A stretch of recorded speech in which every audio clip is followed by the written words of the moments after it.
All chairs are built the same. Sometimes I switch it.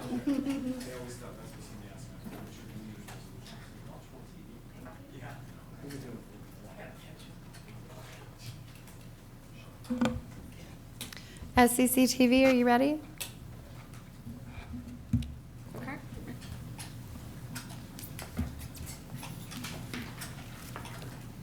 Good afternoon, everyone. This is Commission President Hamdi Mohammed reconvening the regular meeting of June 11th, 2024. The time is now 12:02 p.m. We're meeting in person today at the Port of Seattle headquarters building, Commission chambers, and virtually via Microsoft Teams. Clerk Hart, please call the roll of all commissioners in attendance. Thank you, Madam Commission President. Beginning with Commissioner Calkins. Here. Thank you, Commissioner Cho. Present. Thank you, Commissioner Felleman. Present. Thank you, Commissioner Hasagawa. Present. Thank you, and Commissioner Mohammed. Present. Thank you. We do have a full quorum established here today. Wonderful. A few housekeeping items before we begin. For everyone in the meeting room, please turn your cell phones to silent. For anyone participating on Microsoft Teams, please mute your speakers when not actively speaking or presenting. Please keep your cameras off unless you are a member of the commission or the executive director participating virtually, or you are a member. No, I just want you to see what she looks like Hot now. mic. Her hair. Yes. Baby. Hang on. Wait. Yep. Wow, some people get ugly during Okay. pregnancy. So we need the hot mic turned off for somebody joining us on Teams. Thank you very much. Very timely comments, though.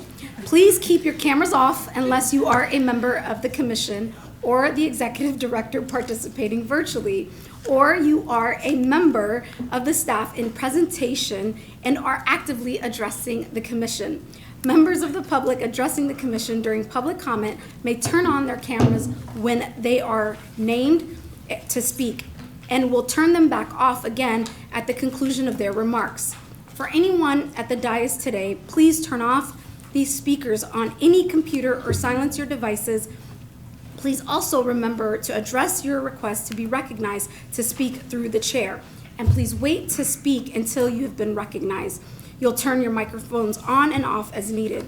All of these items noted here will ensure that we have a smoother meeting. Thank you all. All votes today will be taken by the roll call method, so it is clear for anyone participating virtually how votes are casted. Commissioners will say aye or nay when their names are called. With that said, we are meeting today on the ancestral lands and waters of the Coast Salish people, whom we share a commitment to steward these natural resources for future generations.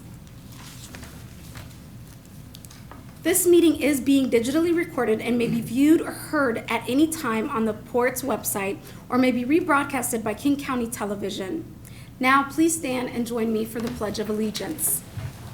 I pledge allegiance to the flag of the United States of America and to the republic for which it stands, one nation, under God, indivisible, with liberty and justice for all. Thank you all so much. The first item of business today is the approval of the agenda. As a reminder, if a commissioner wishes to make a general comment for or against an item on the consent agenda, it is not necessary to pull the item from the consent agenda. Rather, a commissioner may offer supporting or opposing comments later in the meeting once we get to that part of the agenda. These comments are in order once the motion is approved and the consent agenda has been made. However, it is appropriate at this time if a commissioner wants to ask a question of staff or wishes to have a dialogue on a consent agenda item to request the item be pulled for a separate discussion. Commissioners, are there any items to be pulled from the consent agenda or motions to rearrange the order of the day? Hearing none, Commissioners, the question is now on approval of the agenda. Is there a motion to approve the agenda as presented? So moved. Thank you. Great. The motion has been made and seconded. Is there any objections to approving the agenda as presented? Hearing none, the agenda is approved as presented. Thank you all. The next item is special orders of the day, and we do not have any special orders for today. Next on our agenda is the Executive Director's report. Executive Director Metrick, you have the floor. Good afternoon, Commissioners. It's great to be back in Seattle after a relatively short trip to Australia at the end of last month in support of the Aspen Institute Program on Energy and Security. I appreciate Deputy Executive Director Karen Goon for stepping in for me at the last Commission meeting, which I was sorry to miss. However, it's always good to learn new information that can inform our work, and that's what I did. I'm pleased to report that our port's decarbonization. I was pleased to share at this work our decarbonization work and emphasize where we need federal support to increase access to the sustainable fuels of the future. This is our first meeting of June, which means we are underway with the busy summer travel season now. I want to share a few metrics that will put into context the demand at our airport right now. There's no pun there with the last name. During our 4-day Memorial Day travel period last month, TSA screened approximately 224,000 people, a year-over-year increase of 9%. And we continue to welcome new services at SEA. On May 31st, the airport welcomed Lufthansa's new service to Munich, Germany, the capital of Bavaria and a leading business and cultural center for Europe. On June 6th, our airport welcomed Delta Airlines' first nonstop flight to Taipei, making it the second airline to serve this dynamic destination. Thank you to Commissioner Hasegawa for representing the port at the celebration event. Delta's flight to Taipei is the fourth new international service to begin in 2024. SEA now offers 51 services to 33 international destinations on 25 different airlines. These new services are very welcome since international air travel recovery has been slower to materialize than our domestic service, and so it's very welcomed. These new services provide important economic activity, expand options for those in our community looking to reach new markets, and demonstrate the strong demand for access to SEA. Last week, I was also honored to join with Commissioner Sam Cho to attend the Green Tech Business Conference sponsored by COSME. COSME, the Korea South Small, Medium Enterprise and Startups Agency. At the conference, I signed a memorandum of agreement between the port and COSME to facilitate the attraction of Korean small and medium-sized enterprises, including startups, to the region and contribute to the region's economic development and leadership and innovation. This is a collaboration as a direct result of the recent regional leadership mission to South Korea that the port, led by Commissioner Cho, participated in. To conclude our operational updates, I wanted to share that I recently sent a letter to Governor Inslee's office on the behalf of the port endorsing the appointment of Chad See, Executive Director for the Freezer Long Line Coalition, an interim seat on the North Pacific Fishery Management Council. It's a bittersweet moment as I'm pleased to support Chad's appointment, but also acknowledge that the maritime industry is still mourning the loss of Kenny Down, who formerly held the seat. Who formerly held that seat on the Fisheries Management Council. Kenny was a legend in the commercial fishing community, most recently through his role as the CEO of Blue North. Our thoughts are with Kenny's family and friends. The community is a big part of our mission at the port, and June is full of community work as we celebrate both Pride and Juneteenth this month. The port will host multiple Juneteenth events this month, including a Juneteenth celebration of Black resilience on June 17th and 2 anti-oppression workshops on June 18th and 24th. On Sunday, June 30th, port employees will join the 50th annual Seattle Pride Parade. I look forward to us gathering as the port at these 2 events that demonstrate our values in action. Moving to today's commission meeting, I would like to highlight a few items. Many of the items on your agenda today relate to the port's investments and leadership in environmental sustainability. Item 8D helps the port reach environmental sustainability goals by converting 75% of port-managed spaces at Terminal 91 to LED lighting. Item 8F also supports environmental sustainability goals, particularly habitat restoration, by approving the first transaction from the port's new Habitat Mitigation Bank. Item 9A is the adoption of the port's salary and benefits resolution. Commissioners, this item was postponed from the May 28th meeting to allow additional time for answering questions that commissioners had. I'll have more to say as we get to this agenda item. Finally, on the new business agenda, you will consider an order setting an accelerated timeline for all home-ported cruise ships to use shore power at our cruise berths. I want to acknowledge the leadership by Commissioner Fellman on this order and share the full support of the port staff in meeting this accelerated timeline. And if adopted, I look forward to implementing this order via new or revised long-term berthing agreements, tariffs, leases, renewals, extensions, and home-ported cruise lines. I have more to say about this when you consider this item. Commissioners, that concludes my remarks. Thank you. Thank you, Executive Director Metric, for that report out. Next on our business agenda is committee reports. I'd like to welcome Erica Chung, our strategic advisor, who will provide that report. You have the floor, Erica. Good afternoon, Commission President Mohammed, Commissioners, Executive Director Metric. I have 3 committee reports for you today. On May 28th, Commission President Mohammed and Commissioner Hasagawa convened the AV Workforce Conditions Ad Hoc Committee, where they heard about healthcare needs of SCA workers and discussed potential path forward for the port. On May 31st, Commissioners Cho and Fellman convened the Sustainability, Environment, Climate Committee, where they were briefed on building energy, waste reduction, stormwater quality, and equity recommendations for the Maritime C-15 Miscellaneous Improvement Project under the Sustainable Evaluation Framework.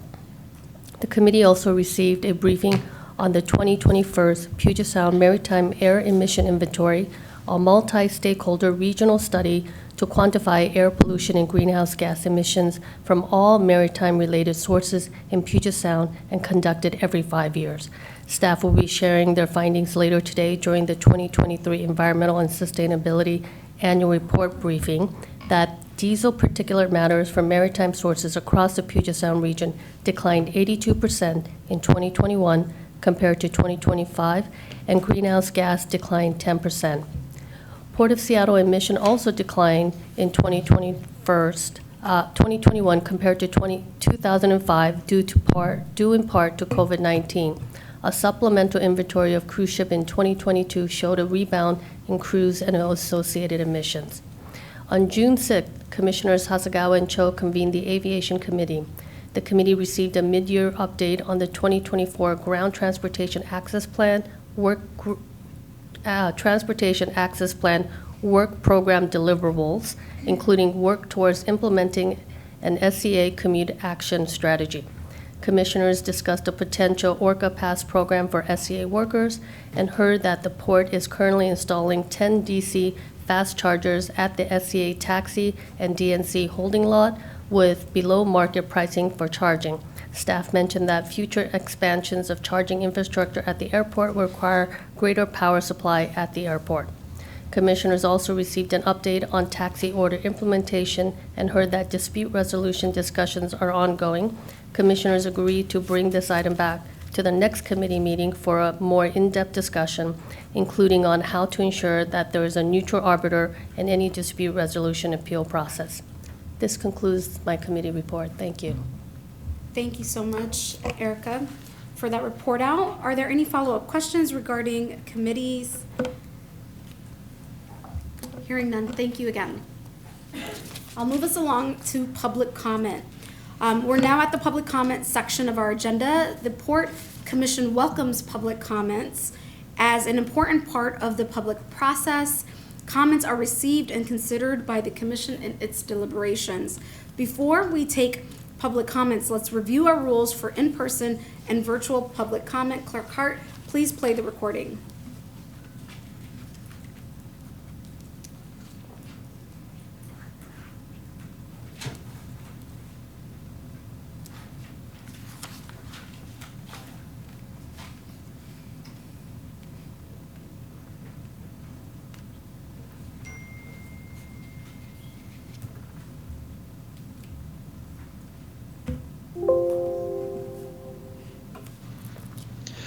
The Port of Seattle Commission welcomes you to our meeting today. As noted, public comment is an important part of the public process, and the Port of Seattle Commission thanks you for joining us. Before proceeding, For some reason, the Chambers doesn't like this video. the Port of Seattle Commission welcomes you to our meeting today. As noted, public comment is an important part of the public process, and the Port of Seattle Commission thanks you for joining us. Before proceeding, we will overview the rules governing public comment for your general information. Each speaker will have 2 minutes to speak unless otherwise revised by the presiding officer for the purposes of meeting efficiency, and the speaker shall keep their remarks within the allotted time provided. A timer will appear on the screen, and a buzzer will sound at the end of the speaker's comment period. The Commission accepts comments on items appearing on its agenda and items related to the conduct of port business. Presiding officer will ask speakers to limit their comments to these topics. This rule applies to both introductory and concluding remarks. Disruptions of Commission public meetings are prohibited. General disruptions include, but are not limited to, the following: speaking before being recognized by the presiding officer, holding or placing banners and signs in the meeting room in a way that endangers others or obstructs the flow of people or view of others at the meeting, intentionally disrupting, disturbing, or otherwise impeding attendance or participation at a meeting, refusing to follow the direction of the presiding officer or security personnel, attempting to use the comment time for purposeful delay without conveying a discernible message, using the comment period to assist in a campaign for election of any person to any office or for the promotion of or opposition to any ballot proposition except when addressing action being taken by the Commission on a ballot proposition appearing on its agenda, directing public comments to the audience, engaging in abusive or harassing behavior, including but not limited to derogatory remarks based on age, race, color, national origin, ancestry, religion, disability, pregnancy, sex, gender, sexual orientation, transgender status, marital status, or any other category protected by law, the use of obscene or profane language and gestures, assaults or other threatening behavior, and sexual misconduct or sexual harassment. For safety purposes, individuals are asked not to physically approach commissioners or staff at the meeting table during the meeting. Individuals may provide written public comment before or after the meeting, and in addition, speakers may offer written materials to the Commission clerk for distribution during their testimony to the Commission. A detailed list of the public comment rules is available through the Commission clerk. If a meeting is disrupted by an individual in attendance in the meeting room or by an individual providing public comment in person or virtually, the Port will impose progressive consequences that may result in exclusion from future meetings. Written materials provided to the clerk will be included in today's meeting record. The clerk has a list of those prepared to speak. When your name is called, please come to the testimony table or unmute yourself if joining virtually. Repeat your name for the record and state your topic related to an item on the agenda or related to the conduct of port business. For those joining virtually, when you have concluded your remarks, please turn off your camera and mute your microphone. Our public comment period will now commence. Thank you again for joining us today. Thank you all for listening. Clerk Hart, please call our first speaker. Thank you. Let me go ahead and get the timer up here.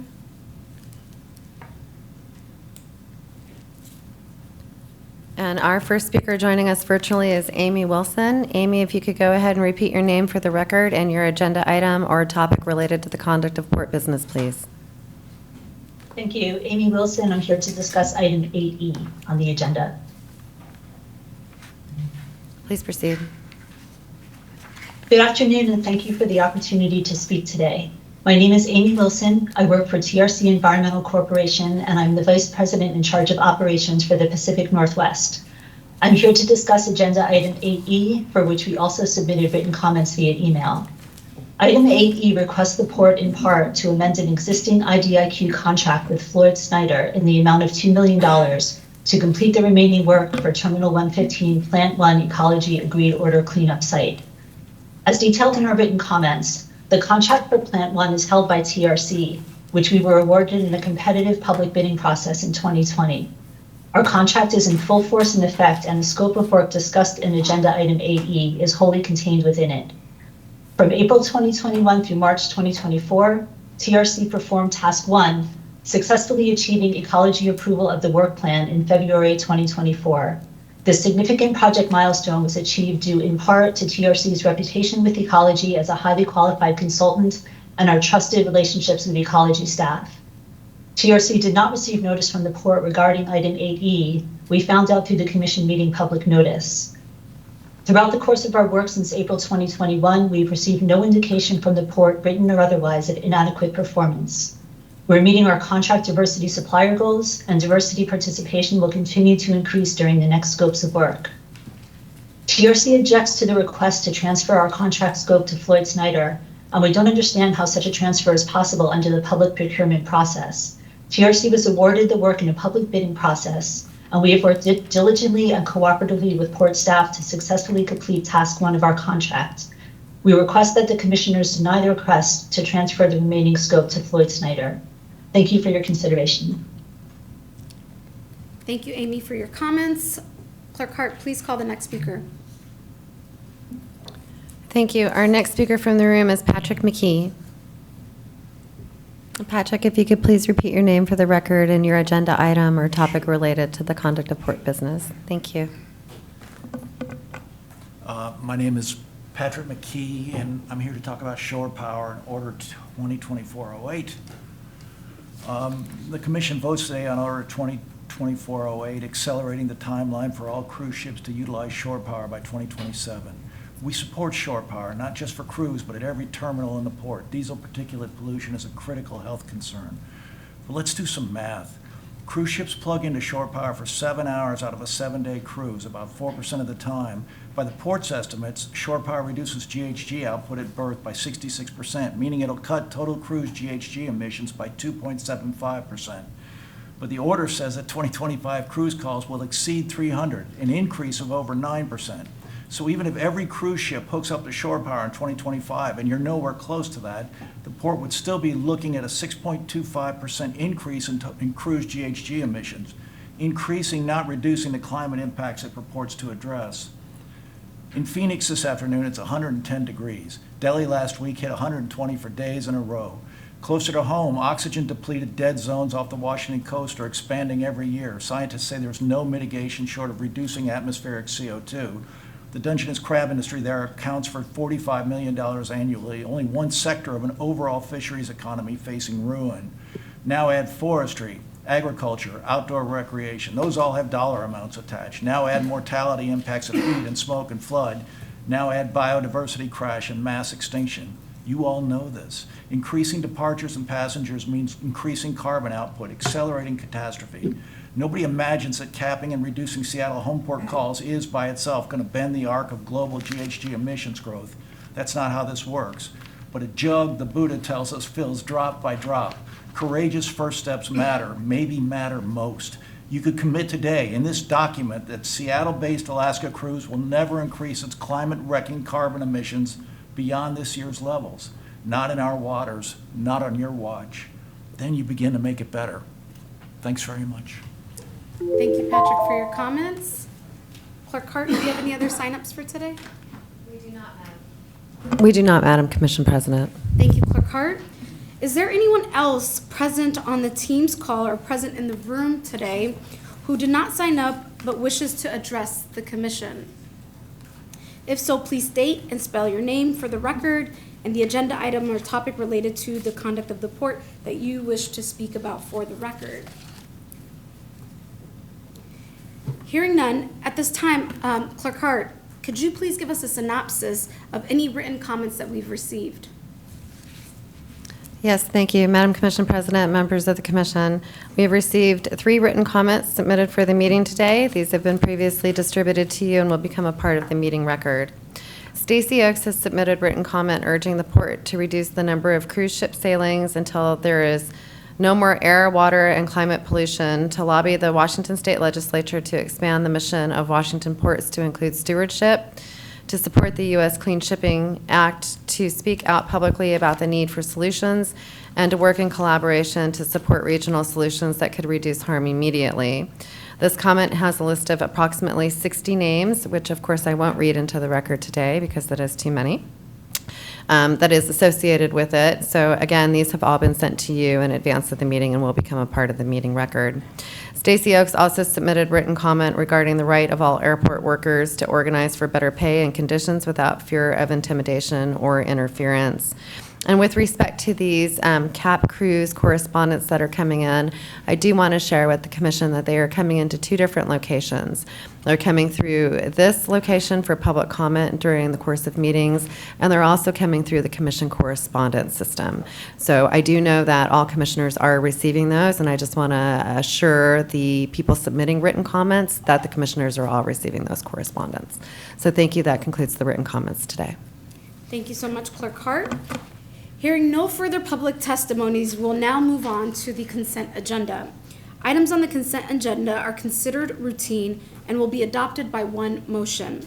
Items removed from the consent agenda will be considered separately immediately after adoption of the remaining consent agenda items. At this time, the chair will entertain a motion to approve the consent agenda items covering 8A, 8B, 8C, 8D, 8E, 8F. Is there a motion and a second for this item? So moved. Second. Great, the motion has been made and seconded. Commissioners, please say aye or nay when your names are called for approval of the consent agenda. Clerk Hart. Thank you. Beginning with Commissioner Calkins. Aye. Thank you, Commissioner Cho. Aye. Thank you, Commissioner Fellman. Aye. Thank you, Commissioner Haskawa. Aye. Thank you. Commissioner Mohammed. Aye. Thank you. 5 ayes, 0 nays for this item. Great, the item passes. Moving us along to the next item. We have one unfinished business item today. The main motion for this item is on the floor from the May 28 meeting. Clerk Hart, please read the item into the record, and then Executive Director Metrick will introduce the item. Commissioners, you received a briefing on this item at the last commission meeting. This is the first transaction for the port's No, actually, I have the wrong one there. Hang on. And Steve, if you could, let me go ahead and read that into the record really quickly. Yeah. This is item 9A, adoption of resolution number 3823, a resolution amending the policy directive for salaries and benefits for employees not covered by a collective bargaining agreement established by resolution number 3820, and providing an effective date for all amendments as of June 1, 2024. Thank you, Mr. Executive Director. Thank you, Clerk Hart. That allowed me to get the correct item before me. So thank you, Commissioners. You received a briefing on this item at the last meeting. The salary and benefit resolution establishes pay ranges and grades for non-represented employees at the port. This year, the salary and benefits resolution includes more changes than usual as we are in the process of a multi-year update to our compensation program. In addition to asking for your approval on this item today, we propose returning to the Commission in the fall to brief you on an analysis of the final phase of the compensation program implementation, which includes finalization of pay equity methodology and other adjustments. At that time, you'll have the opportunity to take an action endorsing implementation of the final phase of the compensation program at that time. I want to thank the Commission for your interest in staying involved in this process and for your support you continue to show for our Human Resources team as they modernize the port's compensation program, making it more transparent, more understandable, and more equitable. Senior Director for Human Resources, Katie Gerard, is here to provide an update on the timeline and to answer any questions you may have. Thank you. Good afternoon. Thanks, everyone. Katie Gerard, Senior Director of Human Resources. We do have a few updates based on the original submittal of documents. We have changed the effective date to 6/16/2024, which is the start of the next pay period to make the system changes that are necessary. There have also been a few changes to the number of employees that are below the minimum of the new salary ranges for the jobs that they are in. So there are an additional 9 employees for a total of 52 employees that will receive an increase as of the 6/16 date, and that increase in the dollar amount is up to $234,732. So some new people have been hired. They need to get folded into this transition, and so we wanted to make sure you were aware of those changes made. Happy to answer any questions you have about the salary and benefits resolution. Very good. Executive Director Metrick, any additional comments? No other comments at this time, Great. Commissioner. I want to thank Executive Director Metrick, and I also want to thank the entire HR team, Director Katie Gerard, for your hard work in helping move this item along. I know your team has worked really hard to bring us to where we're at today. I want to recognize the dedication and the hard work of the HR team to really center transparency, equity in this process, and accountability for the entire staff who will be impacted by this process, and also just recognizing that this is an unprecedented process, and so there are challenges that have come along the way and some unforeseen issues that have risen, but I do have a lot of confidence in the entire HR team and the work that you all have put in to bring us to this point that we're at today, and so I want to commend you all for that hard work. And I also just want to speak to or say, I recognize that this has been a long process for many Port employees, and I know there's many people who are going to be positively impacted by the changes, and I also recognize that there are some folks who feel like that they will be impacted in a negative way, and I encourage them to continue to engage with HR, to continue to ask questions, and I'm confident that the HR team will work with you all in helping address those questions. And I do look forward to the phase 2 when you all come back and brief us and share even some of the racial equity analysis that come out of that. And so I look forward to those briefings. With that said, I am looking forward to supporting this item today. I want to pause and see if any of my colleagues have any questions for the HR team at this time. Great. So Commissioners, as stated, the main motion to adopt this resolution is on the floor. I'd like to offer an amendment to read as follows. I move to approve the salary benefit resolution with the requirement that the Executive Director returns to the Commission for approval of the second phase of the implementation of the compensation plan. Is there a second to this amendment? I'll second. Great. The amendment is moved and seconded, and I've already spoken to the amendment. So Commissioners, are there any additional discussions or debates on the primary amendment? Hearing none, Clerk Hart, please call the roll for the vote on the primary amendment. Commissioners, please say aye or nay when your names are called. Thank you. Beginning with Commissioner Calkins. Aye. Thank you, Commissioner Cho. Aye. Thank you, Commissioner Felleman. Aye. Thank you, Commissioner Haskawa. Aye. Thank you, Commissioner Mohammed. Aye. Thank you. 5 ayes, 0 nays for this item. Great. The primary amendment is adopted. Thank you so much for the presentation. Thank you so much.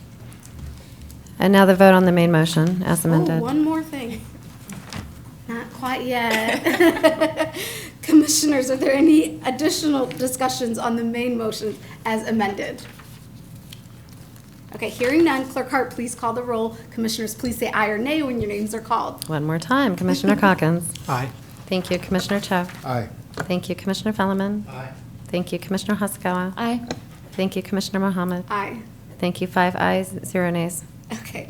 The motion to adopt resolution number 3823 as amended passes. Thank you again. Thank you so much for the support. Great. Continuing on, we have 2 new business items for today. Clerk Hart, please read the first item into the record, and then Executive Director Metrick will then introduce the item. Clerk Hart. I feel like we're speeding through this meeting. Okay, this is agenda item 10A, introduction of resolution number 3826, a resolution authorizing the issuance and sale of intermediate lien revenue and refunding bonds in one or more series. This is entitled the 2024 revenue bonds in the aggregate principal amount of not to exceed $850 million for the purposes of financing capital improvements to aviation facilities and refunding certain outstanding revenue bonds of the port, setting forth certain bond terms and covenants, and delegating authority to approve final terms and conditions and the sale of the bonds. Commissioners, this resolution provides me the delegation to approve a bond sale for debt service savings, as well as financing of several major projects at our airport. And the presenter this afternoon is Scott Bertram, Manager, Corporate Finance Analysis. Scott. Good afternoon. I'm here to request the introduction of Resolution 3826 for the sale and issuance of intermediate lien revenue bonds. The purpose of this bond issue is twofold. First, it will provide funding for ongoing capital investments at Sea-Tac, and second, it will refund certain outstanding bonds for debt service savings, and we'll go into more details in some later slides. The bonds will be issued in multiple series based on their underlying tax status, which is driven by the actual use of the bond proceeds.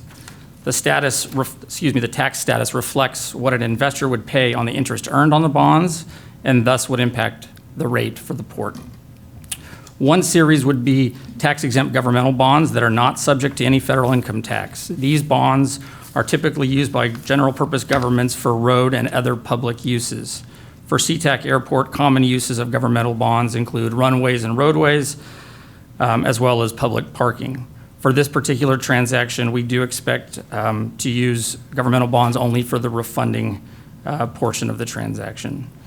Second series of bonds will be issued tax-exempt private activity bonds, which are not subject to regular federal income tax, but are subject to the alternative minimum tax. Most port bonds, especially at the airport, are private activity because the proceeds are used for facilities that we in turn lease to private companies. But because they fall within the airport's docks and wharves exemption of the IRS code, we are able to issue them on a tax-exempt basis, but subject to AMT. Sea-Tac terminal building projects are the most common type of projects that would qualify for this type of bond. And for the 2024 bonds, we expect all of the new money proceeds to be issued as private activity, as well as a portion of the refunding. A final third series would be taxable bonds, which are used by the port for things that don't qualify for tax-exempt debt. For taxable bonds, investors pay federal income tax like with any other interest-bearing instrument. Please note that we do not currently expect to issue taxable bonds with this issuance, but have included a taxable series in the resolution to retain some flexibility as we get closer to the sale date. Next slide, please. So this slide provides a summary of the primary uses of the 2024 bonds. On the left, you'll see we have $272 million of callable bonds that we expect to refund for debt service savings. Those revenue bonds were issued back in 2013 and 2015, and we forecast debt service savings in the $9 million range. We are also expecting to issue $535 million of new bonds to provide for continued funding of the airport's ongoing capital improvement program. The commission was briefed on the airport CIP and the associated funding plan as part of the draft plan of finance and tax levy briefing back in October. The plan of finance had $5 billion in the airport CIP over the next 5 years, with $3.6 billion of that funding coming from future revenue bonds. These 2024 bonds would be the first portion of that funding. Next slide, please. As noted on the previous slide, the port expects to issue $535 million of new bonds to support the ongoing capital projects at the airport. We do expect proceeds to be used on various eligible capital projects, including but not limited to the Seattle Gateway project on the north end of Main Terminal, various concourse expansion and improvement efforts, as well as the continuation of the baggage optimization project and airfield pavement efforts.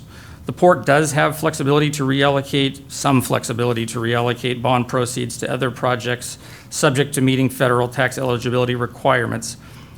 And as with any project spending, the projects themselves do require commission authorization before they can proceed. And the issuance of these bonds does not in any way change that requirement.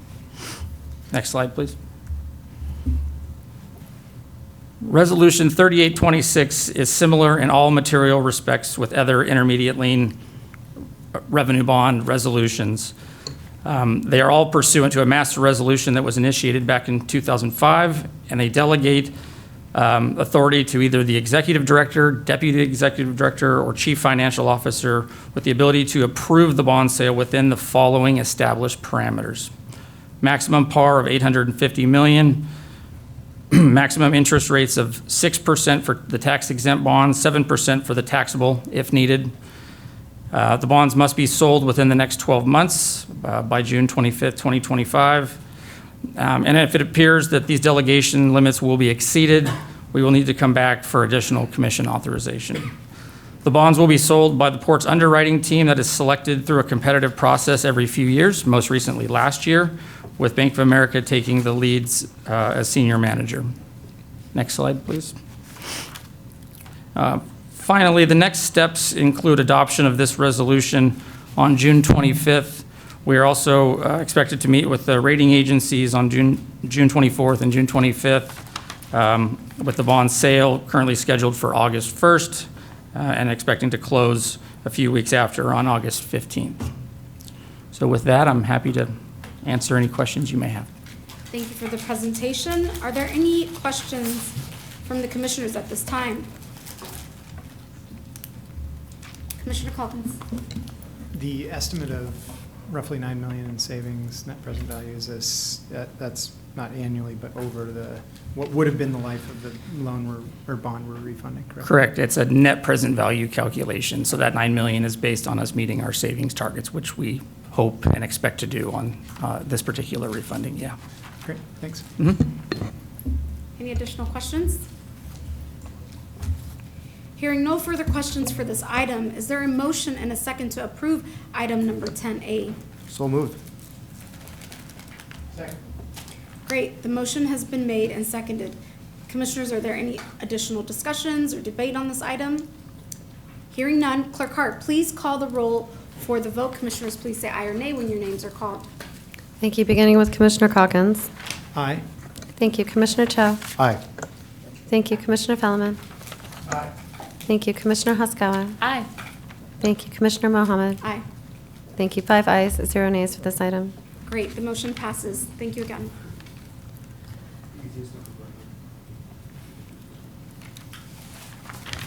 The next item is 10C. Clerk Hart, please read the item into the record, and then Commission Chief of Staff Aaron Pritchard will introduce the item. Thank you. This is Agenda Item 10C, Order Number 2024-08, an order setting an accelerated timeline for all cruise ships to utilize shore power at all port facilities by 2027. Thank you, Commission President Mohammed and Commissioners and Executive Director. Pleased to be here before you today. Today I'm presenting an order of the Port of the Seattle Commission setting an accelerated timeline for all ships to utilize shore power at port facilities by 2027. The importance of cruise operations to the port's maritime division has increased significantly since the first call in 2000, where the port had about 120,000 revenue passengers and 36 cruise calls. In 2024, the port is anticipating 275 cruise calls with 1.7 million revenue passengers for an estimated $900 million in economic impact to the region. While the growth of this industry will continue to provide significant benefits to the region, without the adoption of zero and low carbon energy alternatives, it would also lead to an increase in diesel particulate matter and greenhouse gas emissions impacting human health and climate. Increasing cruise ships' use of shore power is essential to meet our goal to be the greenest port in North America, because cruise ships are by far the largest source of the port's maritime, air, and GHG Scope 3 emissions. Shore power use over the 2023 season avoided 2,700 metric tons of GHG and 0.75 metric tons of diesel particulate matter, with 35% of all cruise ships, with only 35% of cruise ships plugging in. That's essentially equivalent to 650 passenger cars driving for a year. The Port of Seattle has set a goal in its Maritime Climate and Air Action Plan to have 100% of home-ported cruise ships utilizing shore power on every call by 2030. The Port of Seattle Commission today is directing the executive to create an enforceable mandate to accelerate this goal to 2027. I will now go into the text of the order and summarize what the essential parts of this order are. First is that the executive director shall ensure 100% of all home-ported cruise vessels are shore power capable and plug into shore power at the start of the 2027 cruise season. Next, he will use the mechanisms for achieving this enforceable mandate of 100% shore power usage by 2027 shall be approved by the Commission per the delegation of authority. Within that, the executive director shall also bring forward to the Commission, by the time for the 2025 budget, any infrastructure improvements that are needed to meet this mandate. And finally, all home-ported cruise vessels subject to the shore power mandate shall notify the port of the duration of the shore power usage following each call. And if the shore power is not utilized, cruise lines will provide a written explanation to the port with the understanding that unavoidable challenges may occasionally occur. With that, I'm going to turn it back over to Commission President Mohammed. Great. Thank you, Chief of Staff Pritchard, for that overview. Executive Director Metrick, Director Jones-Stebbins, any additional comments that you'd like to provide? President Mohammed, thank you for the opportunity. I'm supportive of this order before you that is championed by Commissioner Feldman. Vessels utilizing shore power, as Chief of Staff Pritchard has described, is one of the ways that achieve our sustainability goals. And it takes three things to make this happen. You have to have the shore power available, and we're making those, both the cruise lines and ourselves are making those investments in order to have that available. We have some projects underway that are going to put that in place, so it will be available in our 3 berths. And Director Joan Stebbins will have something to say about that in a second. And then you also have to have ships that are capable of connecting to shore power. And the cruise lines are working on that as well. Some of them have, and some of them, additional ones, will have it to do that. And then you have to make them connect. You know, if they just sit there and not connected, that's common sense, but you have to have all that happen. And so all those things are happening, and to make it all happen together, this order is the direction that makes it clear that this is what is going to happen. And we're doing it on an accelerated timeline from our original timelines so that we are achieving our goals, sustainability goals, as soon as possible and earlier than anticipated. This is both good for both the community and the environment. So I look forward to this, if it's adopted, that this order serve as a guide as we have our discussions, and it really directs us to do this in our discussions with our home-ported cruise lines here and moves us forward. So at this point, I'd like to pass the microphone to our Managing Director for Maritime, Stephanie Jones Stebbins, to say a few words as well. Stephanie and our Maritime Division have worked for a long time on this to make this timeline achievable, and I thank them for that work. Stephanie. Thank you, Commissioners, and thank you, Executive Director Metrick. Staff has been working to lay the groundwork to make this directive within our reach for many years. Of course, we have had shore power here at the Port of Seattle for almost 20 years, and more recently, we're bringing forth projects to the Commission which will make all of our cruise berths not only have shore power, but make that shore power accessible for a much wider range of vessels. As we bring more vessels and ask them to plug in, we find that vessels have their shipside equipment in various places, and investments are needed to accommodate that range of configurations. So this goal, as laid out, gives us time to complete the improvements that we need to make for things like shore power equipment, as well as improvements like more flexible gangways, which will be important. So we will be bringing forward projects to you to make this happen. Additionally, cruise lines have been making investments in shore power capability. In fact, as of this time, about 30% of cruise vessels worldwide have shore power capability, but only 2% of ports. And we do expect that over the next few years, the number of cruise vessels with shore power capability is expected to double. And I know ports around the world are scrambling to keep up as well, because we're all competing for the same equipment. The port has been a leader driving this, and this order will further position us as that leader. This order will give us clarity on where we are aiming, and we look forward to delivering. Thank you very much. Thank you so much, Executive Director Metrick and Director Jones Stebbins. Thank you for your leadership at the Port of Seattle. I know you've been working really hard to move a lot of this work forward, and so appreciate you. We'll now take comments from commissioners, beginning with Commissioner Feldman.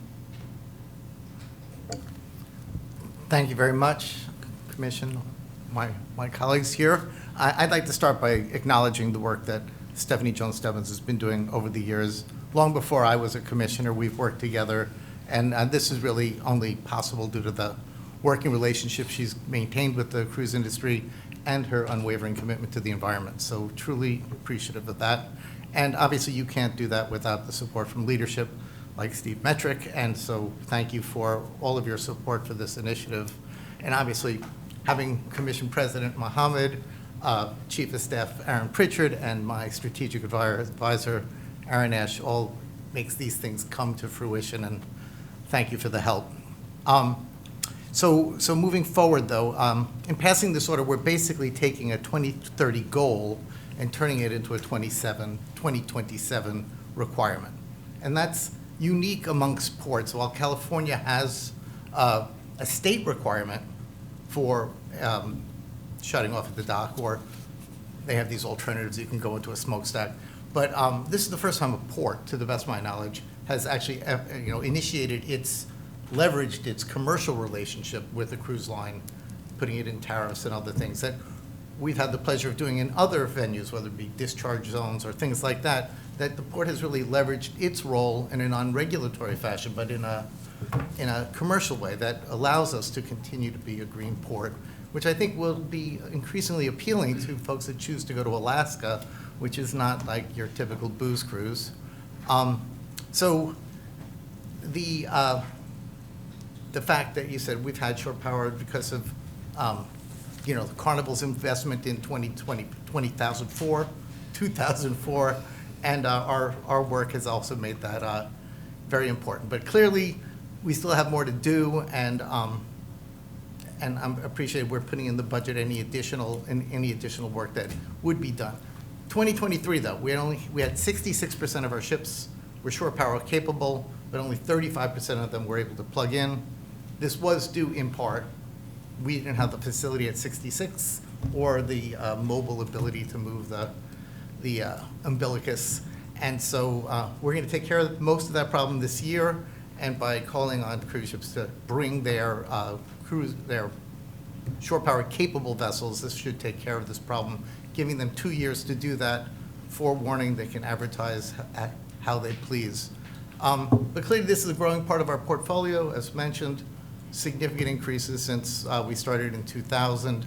But it also generates a lot of revenue that we then reinvest into other programs, environmental, community, and related. However, it's not without impact. So, and so I guess if it was this year, if we all plugged in, that would be 13% of the emissions in the entire airshed, which is all of Juan de Fuca Strait, which is a large airshed. But it doesn't include the entire cruise. So it is imperative on us that we continue to make progress on alternative fuels, which I'm happy to see is going on. Green Corridor and other initiatives are being taken place. So this is a step. It is not the only step. It's not the last step. We will continue to advance this cause. And, but really the greatest benefits, and I think it's irrefutable, are to the surrounding communities. Juan de Fuca doesn't have a lot of people, but we still are protecting them. But these communities, these shoreside communities, are disproportionately impacted, and this is a significant way, irrefutably, to do that. And finally, in efforts of transparency, I've also been advancing efforts we have a report card released as well. And so that the community can understand the initiatives that we take, both economic as well as environmental. And we're working on additional KPIs to look at, and if the community has thoughts about things that we might include in that dashboard, I welcome that, and I really appreciate all the work you've done. Thank you. Thank you, Commissioner Fellerman, for your comments and your expertise and for moving this order forward. Are there any additional comments from my colleagues? Commissioner Hasagawa. Thank you so much. I'd also like to acknowledge the leadership of Commissioner Fellerman on this order. It's the right thing to do to transform our infrastructure, and in collaboration with the expertise from staff. Thank you so much for everything that you've done to get this order to where it is today. So I want to acknowledge that what we're doing for the cruise industry excites me, because I think that the leadership that we're seeing from the cruise lines in transforming their fleets, the leadership that we're seeing from the port in consultation with CLIA is really groundbreaking, in that it is a blueprint for other industries to follow. I would love to see something similar be able to happen for our container and cargo ships, right? I would love to see us be able to make advancements and transform the way that ships coming into our harbor are going to be required to hook up, the way that they're going to be incentivized to transform their fleets. And so I acknowledge this as just a positive step in the right direction. I do want to acknowledge also, though, that no matter how quickly we transform our infrastructure, the growth of the number of cruise calls and the increase in the net output of greenhouse gas emissions outpaces the reductions that are achieved through our infrastructure advancements. And so, Director Stephanie Jones-Stebbins, can you talk to me a little bit about our holistic strategy to net zero and meet our Century Agenda goals when we know this about the growth of the industry and the pace of our own transition here at home?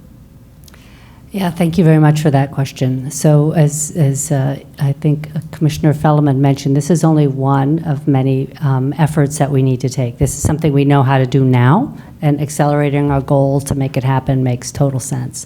Additionally, we are looking at multiple things in collaboration with our cruise partners because they control what's happening on the water. So one is certainly emission reduction, efficiency. We have to use less fuel, whatever it is. We have to use less fuel, and we have to transition to zero carbon fuels.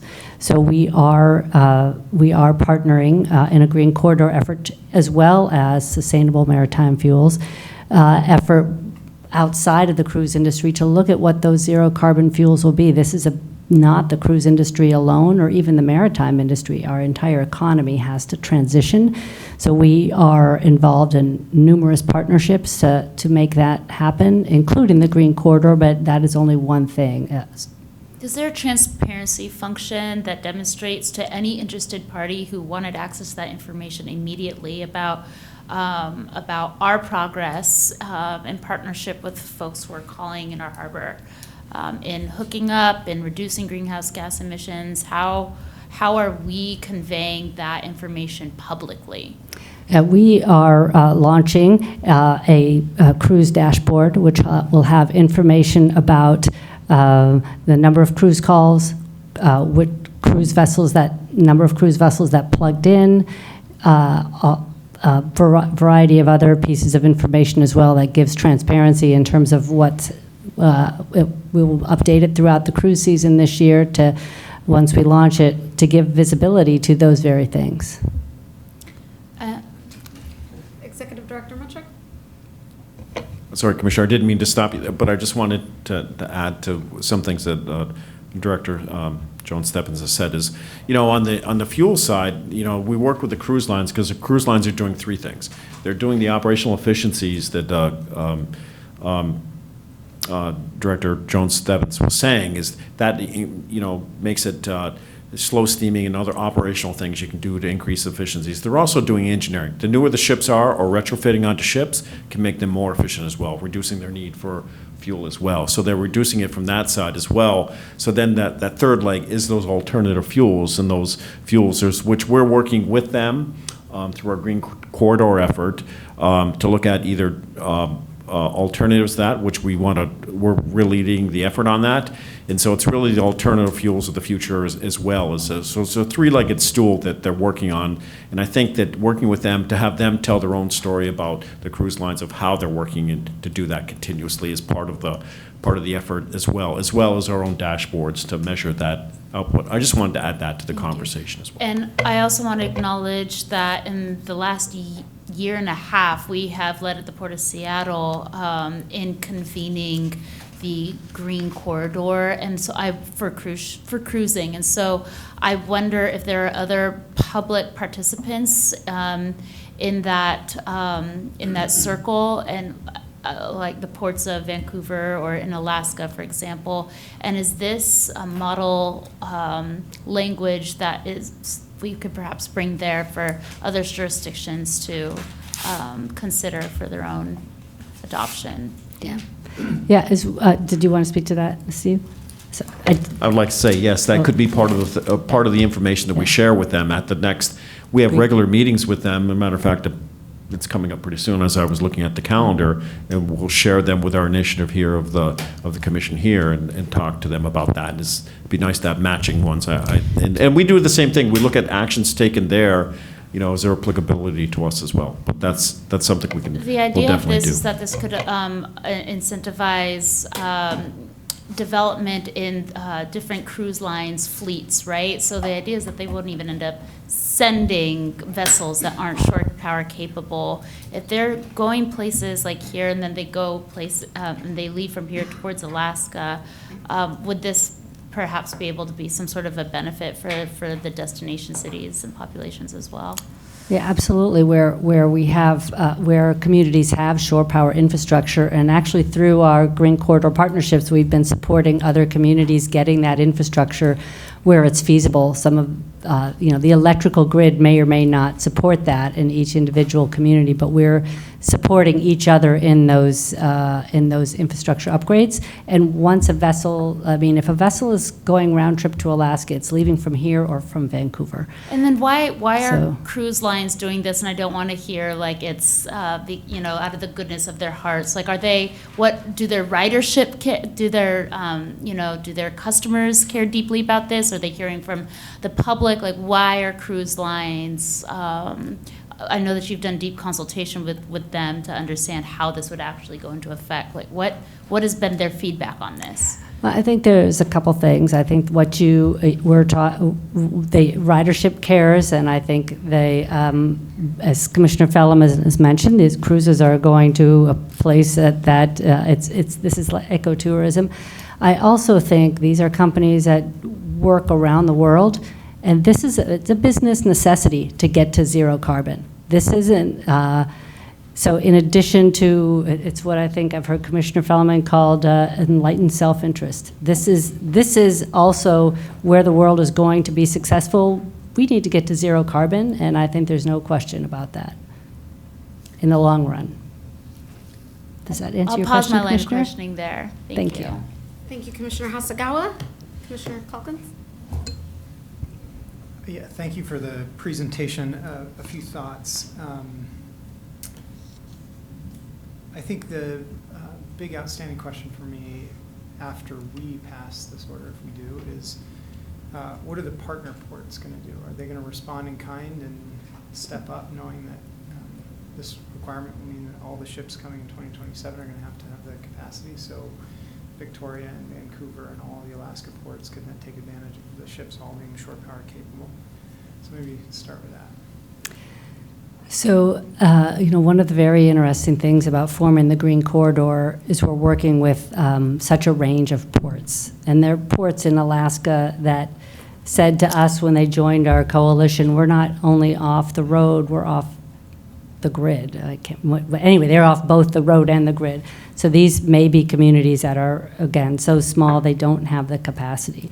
Where there is the capacity, again, we've supported other ports. Juneau has shore power. It's coming to Victoria. We've just written a letter supporting another port. I can't recall which one. Yeah. So I absolutely see that as we have taken leadership, other ports follow. I don't know exactly what form that will be in, but I think this does absolutely pave the way for other ports to do the same. And as Steve said, we'll share this in our Green Corridor meetings. Yeah, and Sandy Kilroy, Senior Director for Environment and Sustainability. I would just add that, yes, we're supporting shore power in these other ports. Vancouver, Port of Vancouver has shore power. They do not require it. Their governance structure is a little differently. It's federally managed. But the Port of Vancouver does have an incentive program where they provide incentives to ships that come as shore power capable and plug in. So there's different ways that they get at that. The second thing is just to Mr. McKee's comments earlier today, which I always find incredibly eloquent and helpful. So please return often with your thoughts. This is but a drop in the jug, but thankfully, as my colleagues have said, it isn't our sole effort at greening this industry, and I think we are leading because we are sincere about our intent to make a global impact on the cruise industry and reducing it. And I think in particular, the Green Cruise Corridor is our most effective mechanism for doing that because of, I think I always attribute it to Melissa Park, but I think it's kind of a team effort, this idea that we have a lot of control locally We have a lot of influence at the state level. We have some influence at the national level. And we can suggest things on the international level, but very little actual control over that. Whereas if we put together a coalition like the Green Cruise Corridor, we can have an impact that not only addresses that particular route, but many other routes around the world. And so I think it's absolutely worth our time and effort to do that. And what I would suggest is that an idea that Patrick brought up and that we have talked about internally is we do need to think about an absolute cap and reduction strategy. And so I want to know, when can we set a ceiling and begin working down for the industry? And I know we've talked about what that metric would look like and how hard that would be to measure, or what is the entire zone that we're going to consider, but I want us to have that conversation. I think probably the Green Cruise Corridor group is the right place to have it, but I think it needs to be a deliverable soon. What is that cap? When is it set, and when can we start reducing from that absolute level? Final comment is I really want to thank Fred. I don't think there's anybody who has done more to improve the environmental footprint of cruise, the Alaska Cruise Corridor, than you. I just don't think you've been at it since cruise came to Seattle 25 years ago. You are dogged in pursuing this. I think this reminded me, when you came forward with this, it reminded me that the work is in the details. I'm off in the clouds sometimes thinking about the big picture stuff, but the real work happens when you put together things like this that change things now and have ripples that really impact. So I'm truly grateful for the work that you did on this, and I love to watch your leadership on this stuff, and we'll continue to support you as you come up with other great ideas. So thank you, Fred. Thank you, Commissioner Calkins, for those comments. And I guess it goes back to the days that you used to wear suspenders and come in for public comments, right? Should bust those suspenders out again. Commissioner Cho. Thanks so much. Yeah, I just wanted to add to the comments of my colleagues. I don't have any questions per se, but I first and foremost want to thank you, Stephanie, and Sandy for working with us on getting to where we are today. I also want to thank my colleague, Commissioner Fellman, for his leadership on this. Really grateful for the teamwork, but also I want to thank our partners and stakeholders who've also come to the table to make this possible. As many of you know, I've had the opportunity to kind of go out and meet a lot of ports. Stephanie, you and I were at IAPH last year. I was most recently at the UN Global Supply Chain Forum, and this was a huge topic of interest for many ports across the world. And it filled me with so much pride to be able to talk about all that we do here at the Port of Seattle to get to those 2030 and 2040 goals. And I have no shortage of talking points when I have those conversations.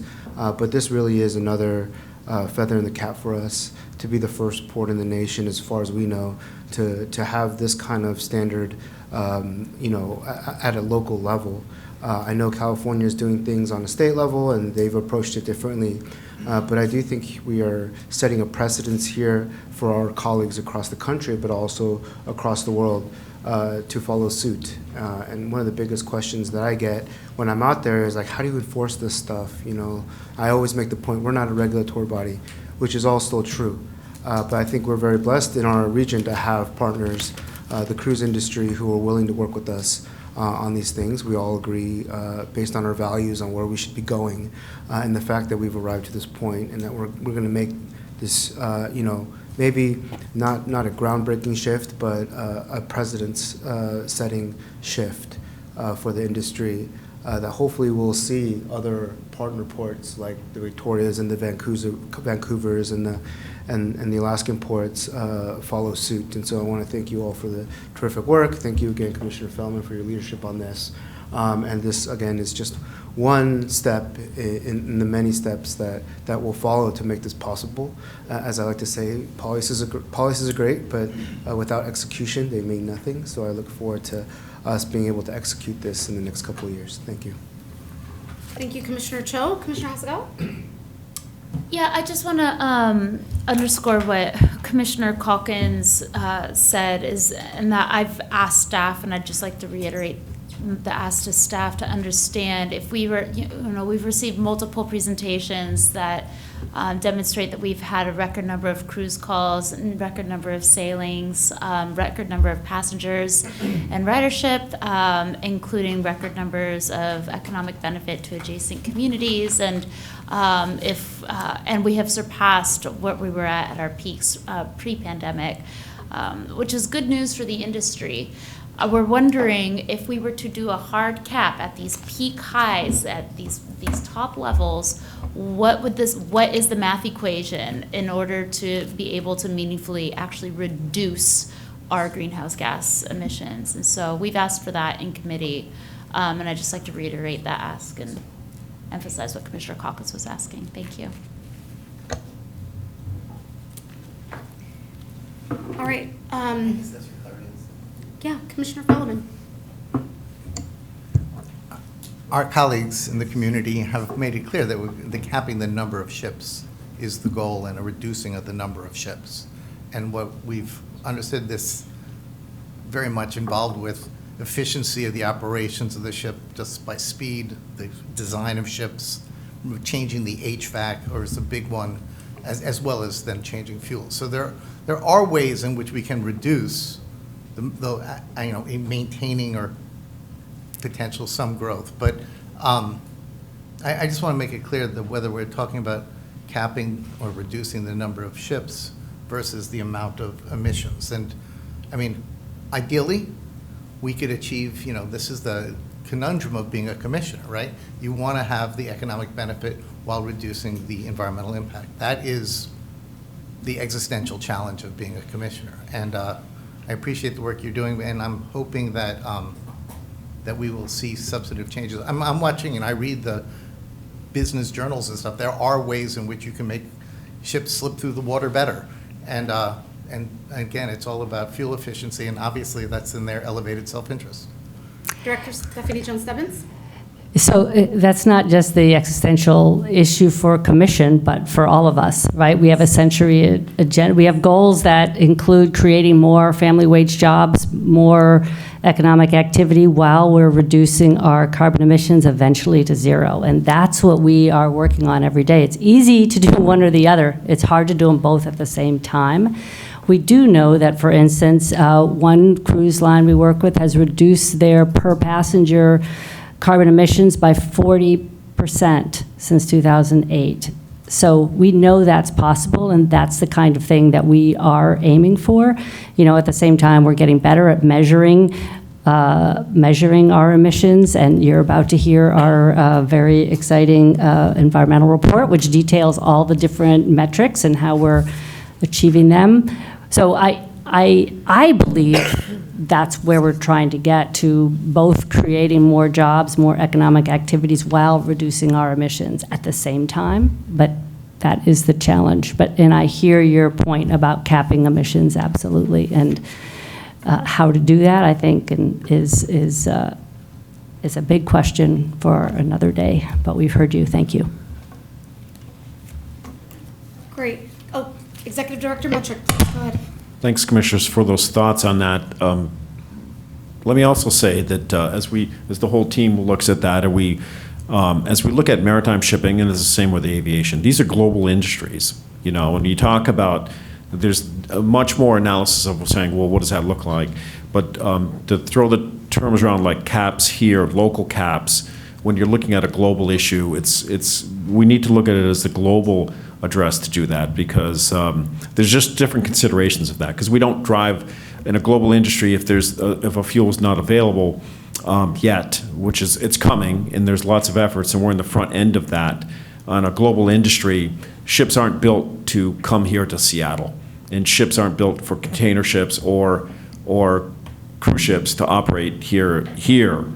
They go elsewhere, and they operate elsewhere in the world. So we're looking at a global system, and we need to think globally as we're looking at this and driving the change on that. And we are driving change on this, I think, is for us, for the port that we have. But I'm just saying it's a complex issue to look at. I understand what the commissioners are saying, but want to make sure that we're doing this proper analysis of that to balance all those issues. Thank you, Executive Director Metric. Commissioner Calkins. Just to be clear and sort of answer Commissioner Fellman's questions, for me, it is a cap on emissions. And part of that is to address what Steve's concern is, which is that if we get too prescriptive in how it's done, we're likely to create, we're going to constrain the ability for constituents in the resolution of it. They'll be forced into pathways that may be less efficient or prevent them from doing things that could be even more beneficial. And we've seen that certainly on the aviation side as well. And so you want to be technology or solution agnostic. Here's the goal, get there in the most efficient manner possible. And so I'm cautious about putting caps on passenger numbers or vessel calls. What I want is emissions reduction of GHG and local particulate emissions. Thank you, Commissioner Calkins, for those additional comments. Are there any additional questions for staff or comments at this time? Hearing none, I just also want to pile on a little bit to Commissioner Fellman for your leadership on these issues for many years, and I am proud to co-sponsor this order with you. I think we were on a call with the Seattle Times, both being interviewed, and they were talking about the significant investments that the Port of Seattle is making in shore power and how we're getting dollars from the federal government, we're going after state dollars, we're looking at our own budget to accelerate on shore power. And I think the hard question was, well, then how do you hold the cruise lines accountable in ensuring that they're plugging into what you all are doing? And Commissioner Fellman spoke a lot about the importance of using the tools that we have in our toolbox and talking about being a special purpose government and being regulated by all other levels of government, but that we also don't lack tools and that we can lean into what we do have. And I think this is one of the ways that we do that, being clear about the policies that we have, that we can put policies in place that can demonstrate our commitment to accountability, our commitment to oversight. If we're going to make these big investments, we ought to figure out ways to mandate, to require that these ships are plugging in. And so I really just appreciate the amount of time, effort you put into this order. You've edited it significantly. You did that in partnership with staff. And so it was very thoughtful process that went into this, and I really do think it highlights our entire commission's steadfast commitment on focusing on advancing shore power as a critical strategy for us slashing emissions in the maritime industry as a whole. I think for the public, you could hear that from the discussion from the dais today. These are issues that we are deeply committed to, and looking at our tools and helping figure out how do we advance that. So again, I want to thank you, Commissioner Fellman, for bringing this forward, and I look forward to our colleagues supporting this item today. Hearing no further discussions, is there a motion and a second to adopt order number 2024-08? So moved. Seconded. Great, the motion has been made and seconded. Clerk Hart, please call the roll, and commissioners, please say aye or nay when your names are called. Thank you. Beginning with Commissioner Fellman. Aye. Thank you. Commissioner Calkins. Aye. Thank you. Commissioner Cho. Aye. Thank you. Commissioner Hasagawa. Aye. Thank you. Commissioner Mohammed. Aye. Thank you. 5 ayes, 0 nays. Wonderful, the motion passes. Order number 2024-08 is adopted. Thank you all.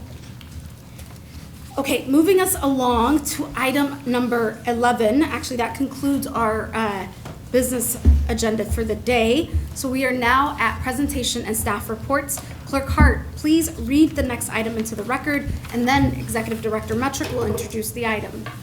Thank you, Madam Commission President. Members of the Commission, if I can just take a moment. I was remiss in noting back on written comments that Patrick McKee and Amy Wilson also submitted written comments supporting their spoken comments. So I just wanted to make sure to get that into the record. Thank you, Clerk Hart.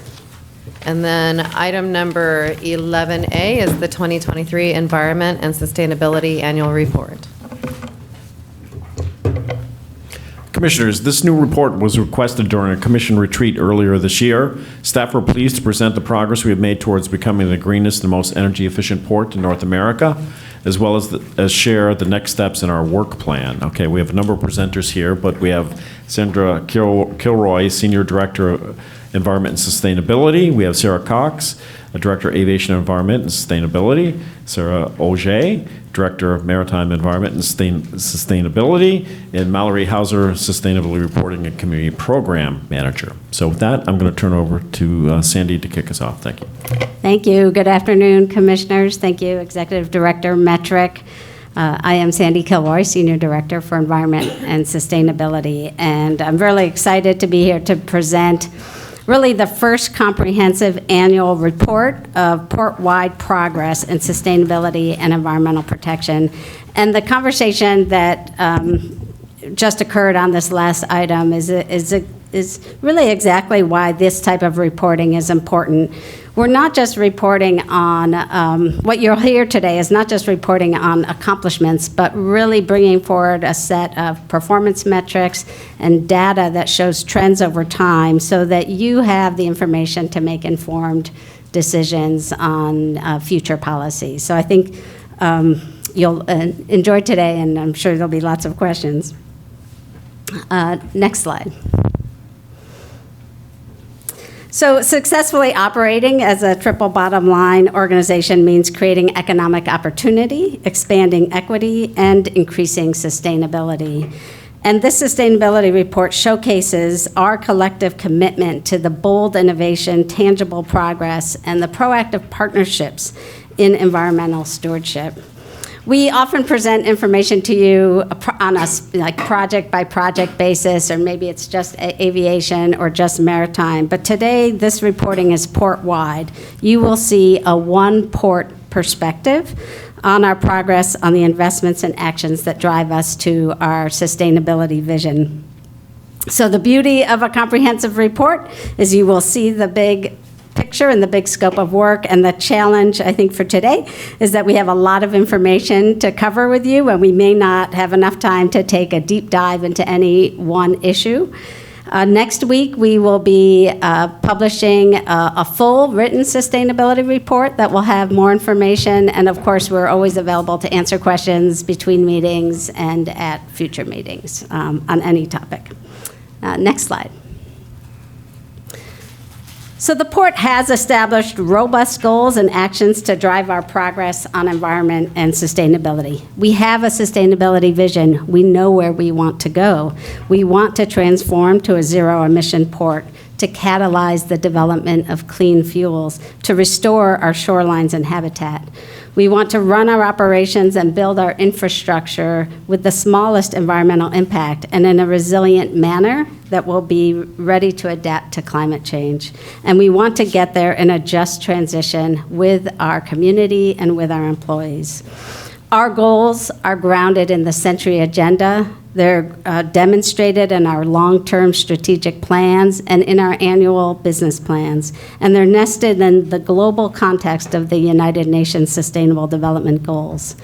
So building a green and resilient port requires initiatives across the organization, and it requires partnerships with employees who share that vision, and we have that here at the port. From our leadership at the Commission down through the whole organization, we do have a shared vision for sustainability. Next slide. Of course, it's not easy, and you were touching on this in your last conversation. We are tackling difficult, complex, and complicated issues. And we do this work in the context of the regional, national, and global picture. There are a number of drivers and trends that influence how we do our work and what we decide and need to do to ensure success. So for example, solving environmental issues is getting increasingly more complex. It's just getting tougher and tougher, stricter regulatory requirements, complex, interconnected environmental issues. The fast pace of technology is creating an expectation that information is quickly available and accessible. Engaging communities and a focus on environmental justice is critical for how we do our business. And this complexity drives the need for leveraging more and more partnerships, which takes time. But then climate change is an urgent issue that demands action now. So these drivers and trends influence our strategies and actions and kind of creates a balancing, right, of how we move strategically through the implementation of our programs. Next slide. So the port, over time, has created a comprehensive environmental and sustainability program and initiatives that really cover air, water, land, and community.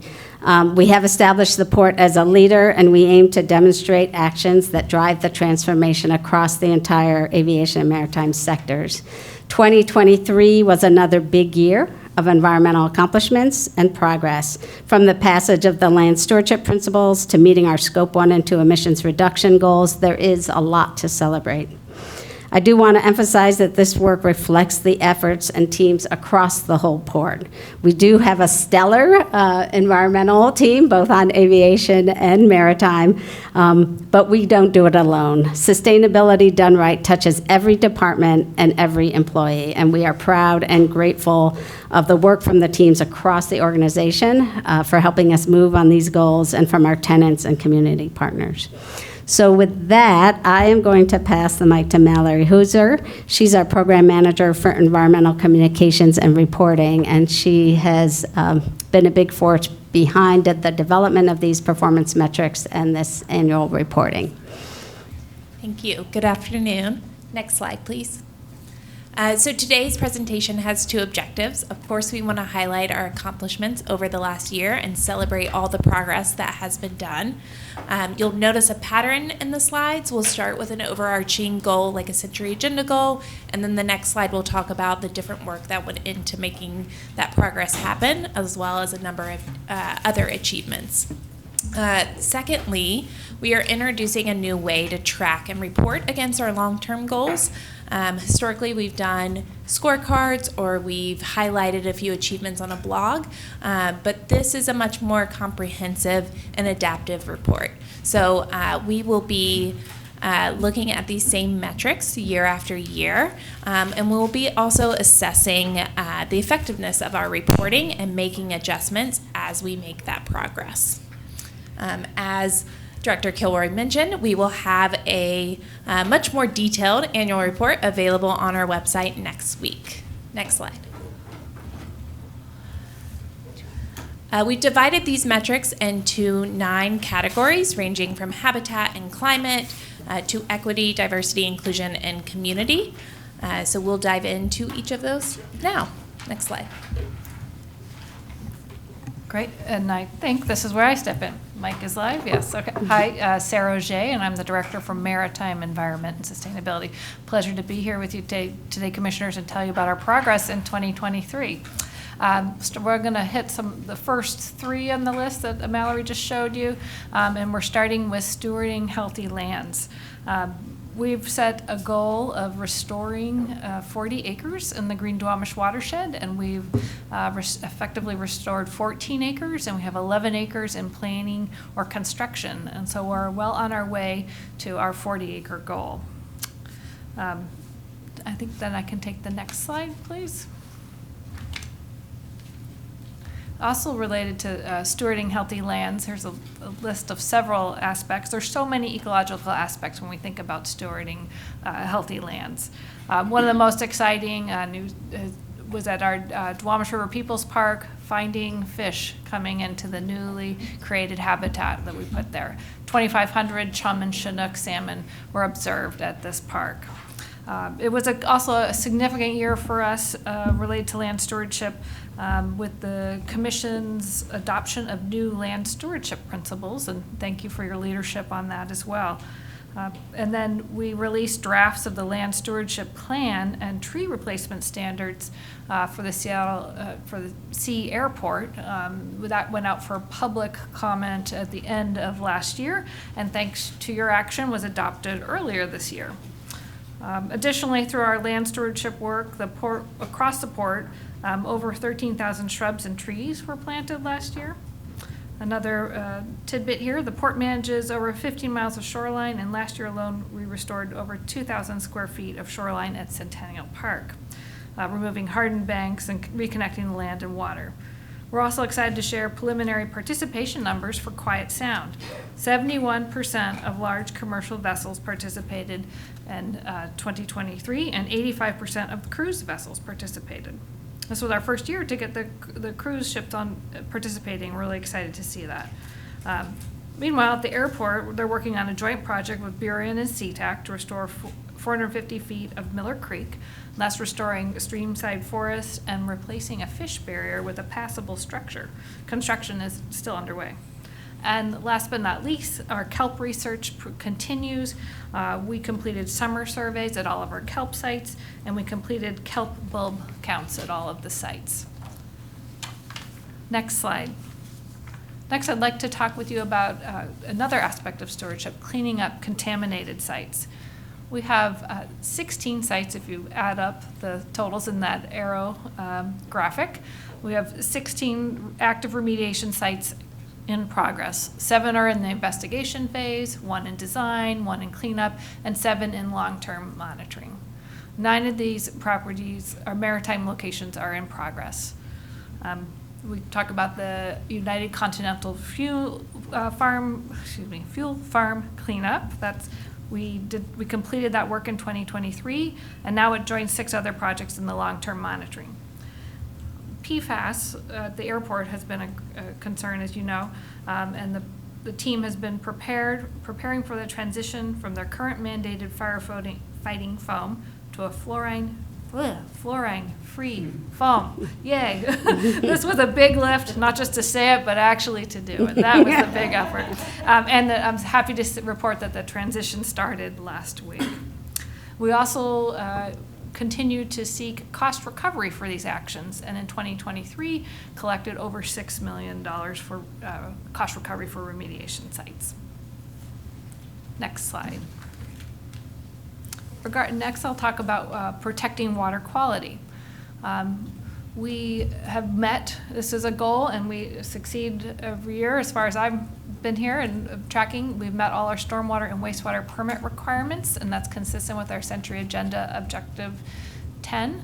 And then we're also well on our way and on track for meeting our maritime stormwater system rehabilitation goal, where we aim to rehabilitate 75% of the system by 2035. And just as an aside, the airport has already completed their retrofit, so kudos to them on that. Let's move to the next slide. Some additional accomplishments in 2023 for water quality. We did an oyster shell refresh and 4 of the bioretention swales at the airport. We succeeded with our salmon safe certification for the airport. We're working on the maritime one this year. Our maritime, we secured the wastewater key approvals from King County. Also on derelict vessels, we had 13 custody actions, and all have been resolved. 11 of those vessels were demolished and sent to the landfill. And there was over $70,000 in reimbursements to the port for this work. Both of our teams on maritime and aviation side respond to spills every year, and we ensure our tenants are equipped to properly respond to spills on port grounds. Lastly, in 2023, we initiated the 8th Amendment to the Cruise MOU that also pertains to water quality, and that was completed and signed this year in 24. Next slide. I think I'm going to hand it over to my colleague to talk about reducing waste. Great, thank you, Sarah. Good afternoon, commissioners. I'm Sarah Cox, the Director of Aviation, Environment, and Sustainability, and I am really excited to share the headway that we are making at our facilities towards our 60% waste diversion goal. And not only is it at our facilities, our capital program has been extremely successful and is exceeding our diversion goal and has been for many years. As you can see, at both divisions, we're almost at 100%. And these waste diversion goals are achieved via our robust recycling, composting, and many other innovative programs. At our maritime facilities, we achieved a 56.5 diversion rate, which is equivalent to 1,800 tons of waste diverted from landfills. And then at the airport, we reached a 48% diversion rate, which is equivalent to 4,100 tons of waste diverted. And then for our capital program, as I noted, you can see we're exceeding our construction waste diversion goal. And this diversion program has really become a part of the way that we do business. It's integrated into our design construction standards as well as our construction specifications. And I really just cannot thank our project management and our construction management teams for the support that they provide in integrating and implementing these programs. As you can see, it's been a very successful partnership. Next slide, please. And now I want to just share a few of the highlights of the waste diversion efforts for 2023. The airport collected and donated almost 35,000 meals to local food banks in the Des Moines area. And we are just shy of 19,000 gallons of cooking oil recycled into renewable diesel and sustainable aviation fuel. On the maritime side, at Terminal 91, the tenant-led Net Your Problem program recycled 86,000 pounds of net and ghost gear.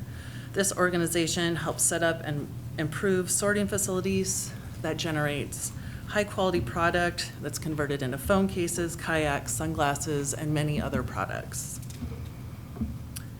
At SCA, we created a new operational condition and partnership with our airport dining and retail partners to utilize reusable or compostable serviceware options at all of our food service locations.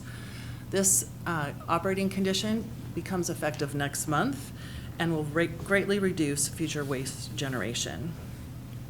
In addition, we're taking advantage of new technologies.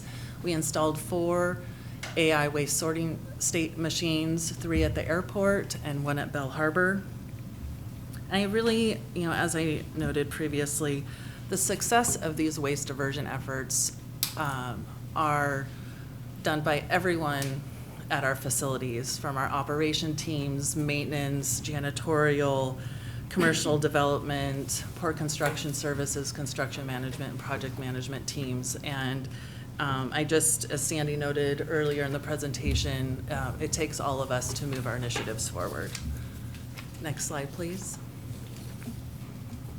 So now jumping into as we move towards charting our course to zero, first I'm going to share an update on our scope 1 and 2, the port-controlled GHG emissions, and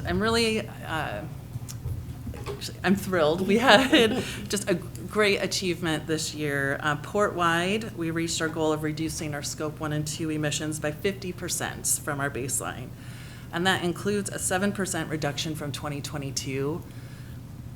And this was primarily achieved via the purchase of renewable natural gas, or RNG. And specifically at SCA, we saw a 48% reduction from baseline, but I would like to emphasize that our emission totals were below that of 2022.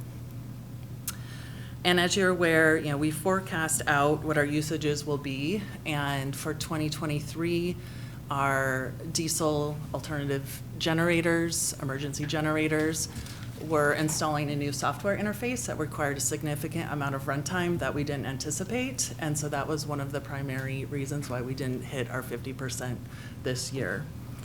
At Maritime, we achieved a 65% reduction, from baseline, with a 100% decrease in fossil natural gas emissions.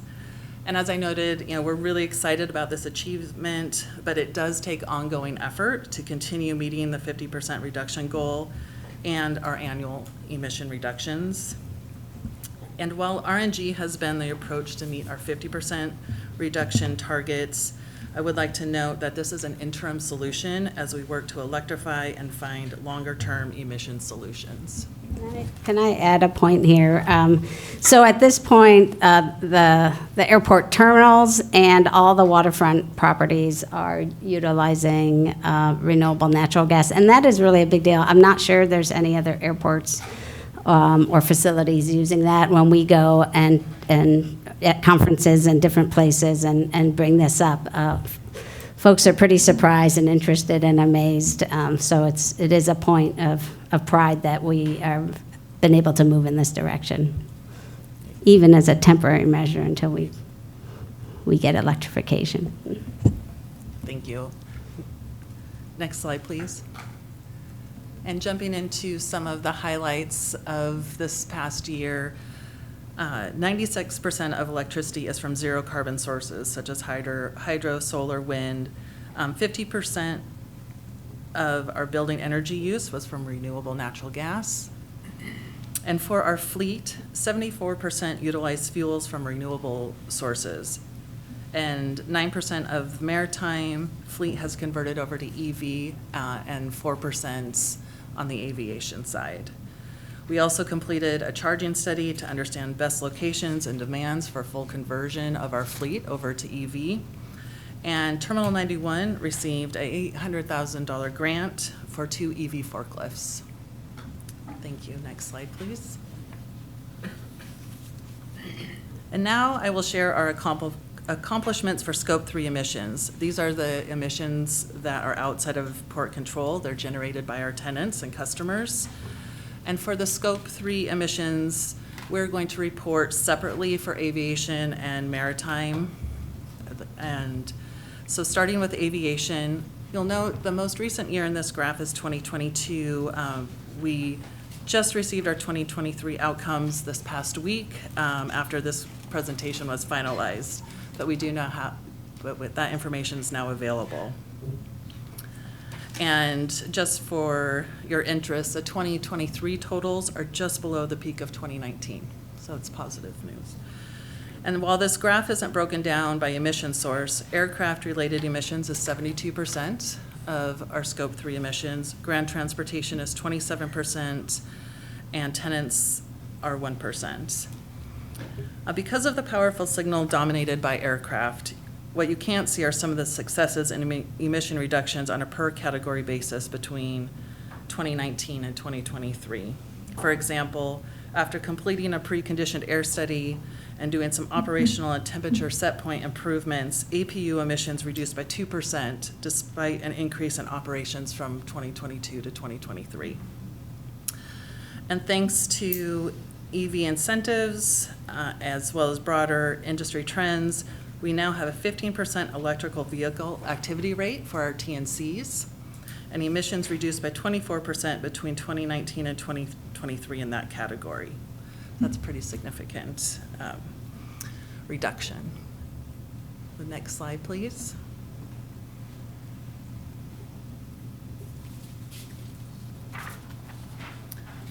And so for the aviation reductions, as I noted, 42% of our aircraft operations connected to preconditioned air. We completed our preconditioned air system assessment. So we were looking at understanding why or how we can improve these connections.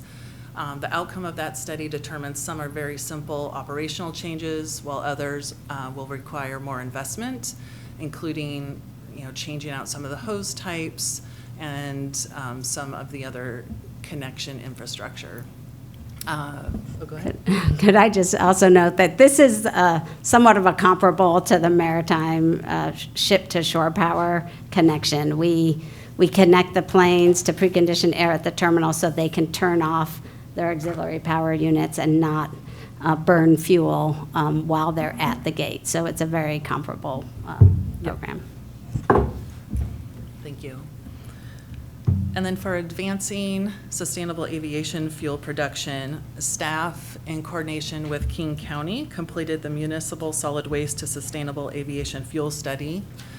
This study identified feasibility of using state-generated MSW as a feedstock for SAF and found that there's enough waste going to large landfills in the region to support one or more SAF production facilities. This study also evaluated conversion technologies and economic considerations. And then for passenger travel to the airport, we completed a mode choice model to evaluate carbon benefits of passenger ground transportation strategies. So that would look at, like, if we wanted to provide a type of incentive and how would that shift different mode choices. And so we can utilize that with our traditional models to come up with carbon reduction benefits and help determine which strategies we should focus on. And for our ground transportation emission reduction strategy, We developed our strategies for programs to electrify commercial vehicles, as well as identifying active transportation opportunities for both our employees and passengers to access both on the maritime and airport facilities. So now I'm excited to hand it over to Sarah Auger, who will update you on the maritime emission reduction programs. Thanks, Sarah. And I'm just going to pause for a second and emphasize something that both my colleagues have mentioned, how much this is a team sport. Whether I was talking about the stormwater work or what we're talking about right now with emissions reduction and energy conservation, this is a team effort, and we've got great contributions from our facility, our project management, our maintenance folks, our maritime division. We work hand in hand on all of this, and I just can't underscore how important and wonderful that collaboration is. So as we turn now to talk about emissions, we already heard from Sarah Cox about on maritime that our scope 1 and 2, we saw a 65% reduction. Very pleased with that. But now I'm going to talk to you about our scope 3. And scope 3 sources of emissions for the maritime sector could include cruise ships, harbor vessels, recreational vessels at port-owned marinas, rail locomotives, terminal equipment not owned by the port, cruise shuttle buses, and provisioning trucks and vehicles that access the Port of Seattle terminal. So all of those are bundled into this analysis. And as of 2022, we see that our scope 3 emissions have increased 31% from the baseline. This increase is largely the result of increasing ocean-going vessel activity and harbor vessel activity. The emissions from cruise ships alone increased 60% over baseline as of 2022, as the port experienced a record cruise season with nearly 300 cruise calls. I also want to note that the methodology we used for 21 and 22 has been modified, and I think to make it more accurate. We're using the automatic identification system, the AIS, to track vessels, and so we have very precise accounting of speed and distance. And so we're looking at how that might adjust our baseline as well. But so excited to have that new refined methodology. I also going to pause for a moment and remind you and everyone on listening that we do have goals for reduction here. And this is our progress. We're showing our progress, and progress isn't always linear, right? And so for our MCAP goal says for scope 1 and 2, we want to see 50% reduction by 2030. We've made that. We need to be vigilant in maintaining it. For scope 3, we wanted to achieve 50% below 2007 by 2030. We're up and down, struggling to meet that, but we're looking at the best and innovative ways to do that and working closely with our partners. I can move to the next slide and tell you a little more about some of the maritime activities that we're doing to help reduce emissions. As previously discussed today, we're working on the Green Corridor with partners, and we signed a charter, and we've developed a scope for green methanol study. Very excited about the prospect of that in this year as we move forward. We completed year 1 of the hydrogen storage risk assessment. We also initiated a Sustainable Maritime Fuels Collaborative, and our partners there include Maritime Blue, Northwest Seaport Alliance, and Charge. So we're really excited about the work that we can collaborate with those parties and others to look at what other fuels can we bring to market to help meet these ambitious goals we have. And Pier 66 shore power, the underwater cable was delivered. We hope and expect this to be completed and functional mid-year this year and be able to start using it for shore power at Pier 66. And I think that concludes my section on the emissions. Go to the next slide. Sarah Cox, are you? Yeah, for our sustainable evaluation framework, we're focusing on building resilient and sustainable infrastructure. This past year, we had over 260 projects that went through environmental and building permitting. 140 capital projects initiated the sustainable evaluation framework process, and 3 of those sustainable design strategies were completed. And then we had 7 projects totaling over 1 million square feet, targeting third-party certification such as LEED, WELL. And then at the airport, we highlighted our Sea Concourse expansion project that is going through the framework, and that is one of the largest projects so far to go through the environmental framework process, and identified many opportunities to reduce our carbon footprint while we're expanding the size of the facility. And then we implemented the Adapt Sea Seattle Waterfront Resilience Partnership. Thank you. Next slide.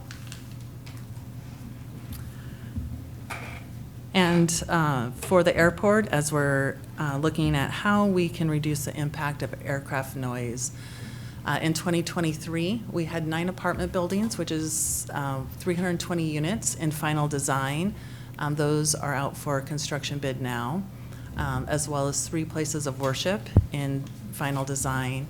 We completed the Villa Enzian condominium, sound insulation at those units. And then for the Highline School District, we have a partnership with FAA to contribute funding as the schools go through redevelopment or renovation to install sound insulation into those facilities. And Pacific Middle School is the next in line, and the levy passed in November, so that project is now under design. We held 15 START meetings. That's a Sea-Tac advisory roundtable. And that is with our 6 local jurisdictions at the airport, as well as community representatives, to look at different actions we can do to work with the community to reduce the impact of the airport for those communities. And that includes the Noise Working Group, as well as a policy advocacy group. And we had 3 airlines this year recognized for our Fly Quiet Awards. Thank you. I will pass it on to Mallory. I also want to acknowledge other port teams who help make these next 2 slides possible. That's our Office of Equity, Diversity, and Inclusion, our External Relations and Community Engagement teams. All of our programs are delivered with equity and environmental justice in mind. We utilize the Port's Equity Index. A couple examples from last year include the airport's active transportation plan, which used it during analysis and development. Many of the communities near the airport could benefit from active transportation options, and those are the areas that rank highly on the Port's Equity Index.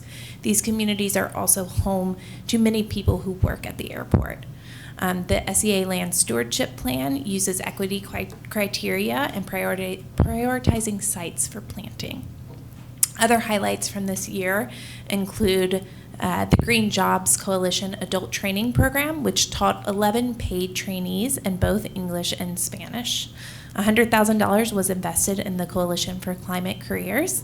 And Alberto Rodriguez joined the Port as our new Environmental Justice Program Manager, which is a first for the Port, and he will spearhead the development and implementation of the Port's Environmental Justice Program, ensuring it aligns with our sustainability goals. We also have an internal maritime environmental justice work group who continue to meet monthly, and last year focused on developing their SMART equity goals. Next slide. Port team members participated or led over 60 stewardship and learning opportunities. That is a conservative number. There are many, many tours and restoration events and fairs that our staff attend to increase awareness and educate and answer questions around our work for community members. $150,000 in funding was awarded to our South King County environmental grant recipients. We hosted 17 internships and fellowships on our staff last year. And we both hosted and attended youth programs and restoration activities planned in partnership with the Muckleshoot Indian Tribe and Suquamish Tribe. We also, another example of some community engagements, we distributed spill prevention best practices to our maritime tenants in multiple languages. Next slide. Well, that's back to me. Thank you. I just want to thank the other presenters. I know we covered quite a lot of information. Looking ahead, just to give a preview, you know, much of our work is ambitious and it takes time. Seeing some of the large-scale change, especially in the climate arenas, but also habitat restoration and contaminated site cleanups, does take time. And looking ahead, we've want to build on that. You know, we have already launched numerous key initiatives that over the next couple of years will be our priority, and we'll continue to make progress on those. And so I won't read through all of them, but you'll see them here. So we're building on that strong foundation. Next slide. And I just want to close in, recognizing, port leadership, and we have really leaned in on some very difficult environmental challenges. The tracking and this reporting of being able to hone in and track consistent metrics over time will be really important. To learn and adapt and improve as we go along. We are committed to building on the momentum that has been started here at the port, and really to position the port for tomorrow's opportunities and the technology advancements that we know will come along with our environmental ambitions.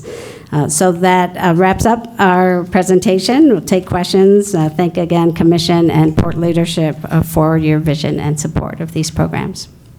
Thank you, Director Kilroy, and thank you to your entire team for the presentation. I'll now open it up for comments and questions from my colleagues. They don't have any questions. Let's Unless when you present a lot of information, it just answers it all. Commissioner Feldman. Well, it's pretty great to see it all wrapped up in a bow like this. It's very exciting, and we're proud to be part of it. So one of the things I just noticed in reading the memo versus looking at the spreadsheet, the PowerPoint, there's things that are not in the memo that are in the PowerPoint, which is usually the other way around. Usually the memo is more detailed. So, but also for ease of consumption, it should be like in dashboard form so that we can sort of see more synoptically all these goals. And so I assume you're translating that into something, right? Yeah, great. We talked about that. We figured the memo would be very, very long if we tried to narrate what we showed graphically. We are publishing a written sustainability report that will, I think, answer your question of just better connecting kind of the overarching goals we have and the metrics and the narrative accomplishments. So we hope to have that done by next week. And with regards to meeting our climate goals, I mean, I know we always have to look at 2005 as the baseline year, but I really think it's pretty critical. It's like, how did we do it versus last year? And you do put it in writing, but I mean, oftentimes we're 50% of our goal, and a lot of that stuff like the ECA and things like that, I kind of want to say, okay, get over it. And now, how much, for this commission, how much do we need to, how well are we doing? What more investments do we want to give you to go forward? So I just want to make sure that we don't lose track of the near term, what's our current slope, right? And it's there. I mean, it's just that oftentimes we don't sort of report on it as much. But so that I think is it's kind of key, just to keep the heat on, And I'm always looking, for on the SAF stuff. So we did a report. So what's the next step, right? So and one of the things about the report that was disappointing, we didn't have methane as one of the issues, and that's like the mother lode that comes out of Cedar Hills. And so I'm just wondering, in the looking at sources for SAF, it would be really, I kind of want to know where we're going next. And I know Alaska Airlines has changed their Good Traveler Program investment into a thing that I'd like to know more about, that, what do we call it, swoosh or boost or? Choose. What is it? Choose. Choose, as I know it had two O's in it. The way in which the community can make investments and working with the corporate traveler, I think it's really, if we have something that, I personally want to do something that's much beneficial to the local communities. Like, I wanted to not just, plant the tree in some rainforest, which I appreciate, but I'd like to plant a tree in Sea-Tac, right? And so to the degree we are able to use a program that can channel benefits to our local communities, that's really preferential to me. And I think I just had maybe one other one. I never heard of the Coalition for Climate Careers. Is that something, is that a national thing? It's a King County program that we're partnering with, and that is through the Office of Equity, Diversity, and Inclusion. So it's based out of, in King County government, and we partner with them and contribute dollars so that it's a more collective approach, and we don't have the different government agencies all developing their own similar programs. So it's to leverage. And just one last thing is, while the absolute emission reductions are what the climate and communities care about, in order to understand the changes, we should see it in terms of, flights or calls or, so like, right, we had this huge reduction in cruise ship emissions because we didn't have a cruise season. I mean, just to show a zero is like, that's no reflection on our work.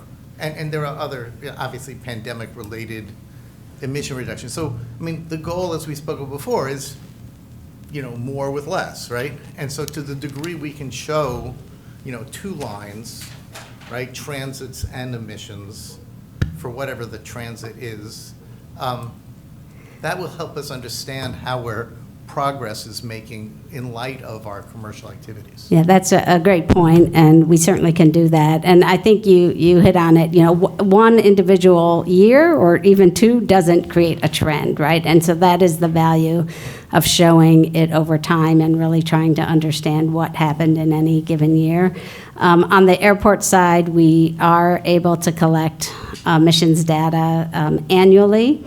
On the maritime side, we've been doing it only every 5 years, but we really would like to start doing it on an annual basis. And we're moving towards that direction of hopefully getting that Scope 3 data annually, which will help, I think, with the kind of detail, the ups and downs that happen in a trend over time. Thank you, Commissioner Fellman. Commissioner Calkins. One of the areas I think we've spent a lot of time talking about at the Seaport Alliance, and maybe a little less so here, is the availability of federal money to support sustainability or pollution cleanup initiatives. And so maybe you could speak a little bit to what we see in terms of potential sources of funding for programs in the coming years that maybe weren't available in the past but are now available through state and federal sources. Yeah, I'll start, and then I'll let my colleagues start. Well, we did just submit a joint application with the Seaport Alliance to the federal dollars, the Clean Ports Program and the CPRG. I think our share was about 50, roughly, looked at Sarah, but about $50 million to do our specific Port of Seattle ask. So obviously that program at the federal level is, a big influx of dollars to the maritime port community in the country. And so we will cross our fingers. We also have an application in for the FAST, if I get it right, the FAST-SAF grant for updating our infrastructure, updating the study that we did to look at infrastructure across the state for producing and moving SAF. And are there other? Yeah, we received a grant this past year, $900,000 to evaluate our central mechanical plant at the airport, how to convert that to electricity, what the options are. So that study is underway now. And we're also working with our planning teams, like for example, with our fleet vehicles, how to move our planning efforts far enough along so when grant opportunities are available, we are already there and can kind of basically plop it in or take advantage of when other capital programs that are underway, for example, a roadway replacement where we want to add in sidewalks. So we already have that planning effort underway, so we can incorporate that in there and be eligible for grant funding. So we're trying to be proactive, and we're coordinating with Robert Jacopetti in Finance and Budget to set ourselves up for future funding opportunities. Just, we did on the maritime side, just in the last 4 months, completed 4 federal grants, I believe. So we are definitely trying to tap those resources and crossing our fingers that we're successful in securing. I know it's a competitive platform out there, yeah. Thank you. Commissioner Hasegawa? Just very briefly, when I asked the question in the last presentation about the holistic strategy to reduce our greenhouse gas emissions, this is that. So thank you so very much for this annual report, which is incredibly thorough, very thoughtful, and also very proud to be a part of this work. I think my question is, what comes next in making new goals, reassessing progress on our goals, establishing future goals? I'm thinking about the century agenda, and what can you guys tell me about a timeline for how we're deciding and monitoring progress? Yeah, I think we are anticipating and hope that the structure that we're setting up this year with these metrics will help us gather important data to answer some of those questions. Are we able to move faster in some goals and we can accelerate, or are we struggling, to make those achievements? So you see on the waste reduction where we've either met or are consistently pretty close to meeting those goals on any given year, and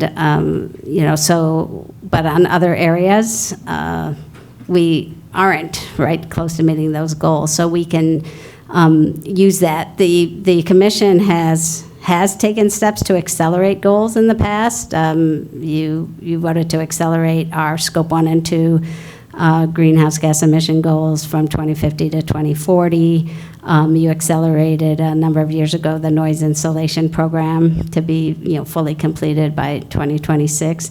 So I think there are, and you just passed the acceleration of the shore power. So those I think serve important purposes to kind of jumpstart and move and have the investments from the organization to make that type of progress. So I think it's something that we're looking to just look at the data, look at the information, learn, adapt, and be able to share that with you, so you can help make those decisions on those future goals. Very good. Any additional questions or comments? Executive Director Metrick, and then we'll come to you. President Mohammed, I was just going to follow up on Commissioner Hasegawa's notes. I think what you're looking for too is like saying if we fail to reach those goals, what are our adjustments in order to make up for that? I think I'm thinking that was part of your question. I think so. Maybe we can talk about that, saying, well, what adjustments do we need to go to meet our existing goals, or whether our existing goals are the ones we want to meet? I hear that question here. Thank you. Thank you, Executive Director Metrick. Commissioner Bellman. I was setting some of the goals as could have been, where did 40 acres come from? I mean, it's a good number. Did it come from? It's in the century agenda. I know, but I remember being in the Environment Committee, but 40 acres. I mean, anyway, I don't really need an answer for that. Yeah. Well, we can get it for you, so we're happy to look back.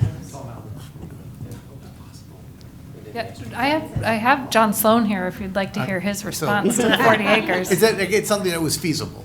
Yes. All right, it was like a feasible goal, and that's fine. I mean, I'm sure it was informed, it just was never defined. Okay, and really the question I have is, we're data rich in some places, like in the maritime inventory, right? You can slice and dice that database 1,000 different ways. And so, and the Seaport Alliance, well, it's, four ports, whole airshed, and, dominated by ocean-going vessels starting from the entrance to the Strait of Juan de Fuca. At a certain point in time, it's, from the climate perspective, it is meaningful to be able to try to get a sum total of all that. But as a home port with communities surrounding our port, if we want to know about our local impacts, it's a combination of Seaport Alliance emissions and Port of Seattle emissions, and the transit of the vessels are, I'm thinking Elliott Bay size transits, and then so the relative importance of ships underway are significantly reduced in the proportion of impact. And so when we look at, again, as we have climate goals, we have community goals, if we want to look at within, and I think the answer is trucks, but but for us to be able to track those parameters that we have direct investments that we can make in, right? Ships underway are great, but somebody else is going to probably deal with that. Yeah, and we actually have that information. We have a much more detailed breakdown of strategy by strategy on our progress in the maritime decarbonization that we can share. But it's with often you like too. the Port of Seattle's effort. So and we I'm talking about I would love to see an Elliott Bay inventory. I don't care whose they are. And it includes the ferries. I mean, hovercraft aren't even either of our emissions. But so we can actually use, the ferries are going to be very dominant in that analysis. So we can use Right. that information. I don't think the state of Washington is cognizant of that. But if we want to help make the case for why we should improve our ferry fleet from a community perspective, there are any number of ways that I would just like to see, ownership agnostic analysis of Elliott Bay's emissions. Right, and we can do that, and so we have that information that we can. Again, it's a cut and create that. paste now. How It we is a want to- cut and paste, so like our North Harbor activity is about 20% of the overall Puget Sound emissions, and so North Harbor meaning including Seaport Alliance and those activities, so we're happy to spend more time I think our slicing. communities would be interested to hear that, so Yeah. when they see us making investments, they'll understand how that's pertinent to them. That's a great point. Thanks. If I might add, just you, Commissioner, mentioned how important data is, and we can be data rich, but at times we don't have all the information, and there's lots to look at in the region and with others' vessels, but even just right here at home on our own properties, there's still more to do to successfully capture that data. I'm really excited about our energy management system that we're installing, which will give us more accurate depiction of where we're using energy, and installation of smart meters at our facilities. That's something that we're doing and we need to do more of. And if you want to change something, you need to understand it and know what your performance is. And I want to just applaud, another thing you adopted today was your LED light improvements at T91, which comes with controls to optimize performance there and better track that energy use too. Those are the types of, maybe they're not as exciting as some of the grander things, but all those things count, and they really do make a difference, and they really help us with our scope 1 and 2, and those are the facilities that we directly control and oversee. Great, thank you for those answers. I had a quick question regarding slide 9 about the tree planting, and maybe this is for you, Sarah Cox. I'm thinking about our flight corridor safety program. I'm assuming a lot of those trees are probably being planted in the South King County area maybe. But regardless, my question was, out of those 13,000 trees that have been planted, what are the survival rates? Do we track that information?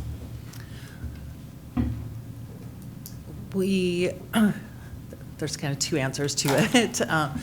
Depending on if it was planted based on a mitigation, there are survival tracking mechanisms for that. And on the voluntary, we still continue to look at what the overall performance is. And sometimes with the performance, we will replant, but in that replanting, I'm not saying this in a succinct way, in that replanting, we also look at what is potentially causing the mortality. Is it because of irrigation, or is it because of invasives? And we utilize adaptive management practices to address those issues, but we do replant in the event that we do have something that does die.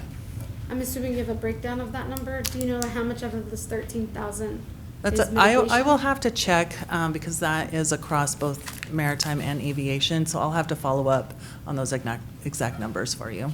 Okay, and then on slide 17, with the scope 3, are the industries or the companies self-reporting those numbers? Or do we have what's our oversight on that? On slide 13? Is that the aviation? Not 13, sorry, 17. Yeah, the aviation, G. So I'll take the first stab and then pass it to Sarah. But a lot of that comes from our data, like the aviation is based on fuel consumption, and we know that from the fuel farm. So that's a very clear, direct. And then I think the ground transportation is modeled information based on traffic.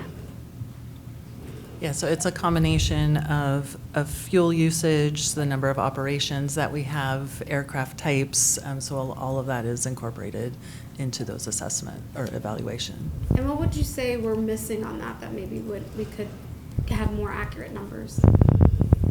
I will have to follow up with Stephanie Mine on our team to, 'cause she's been tracking this for quite some time, and I've not heard from her that we have a gap in those numbers. We also follow the Airport Carbon Accreditation Program criteria for calculating these numbers, and we haven't had any deficiencies in the inputs going into those calculations so far.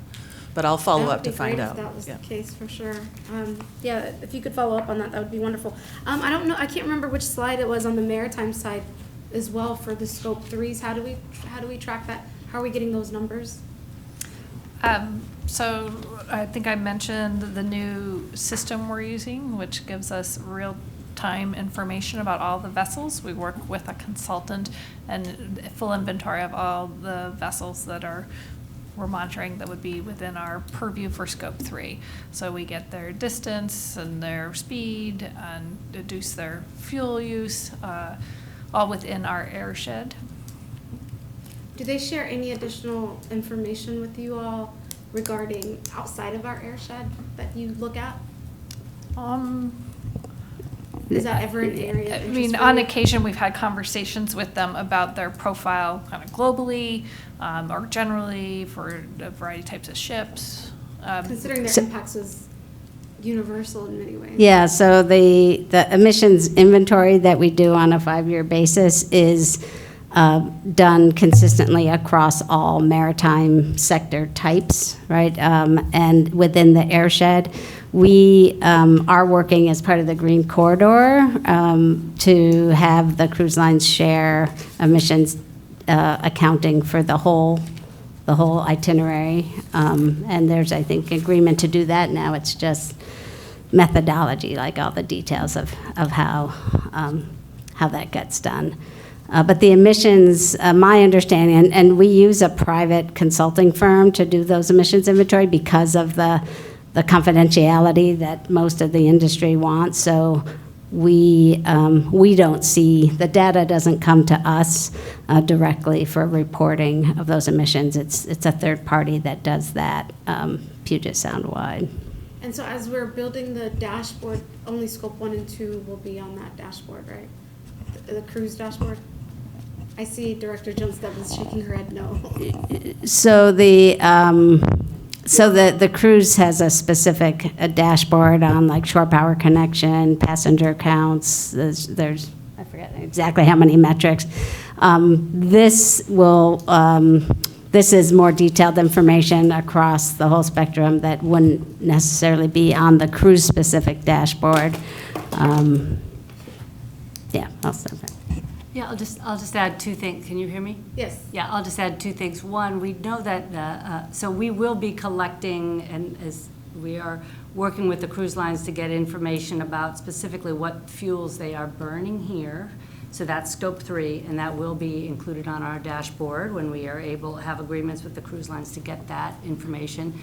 They also do share publicly their information regarding their global emissions as well. I don't know if that addresses your question specifically, but they are looking at their global emissions as well.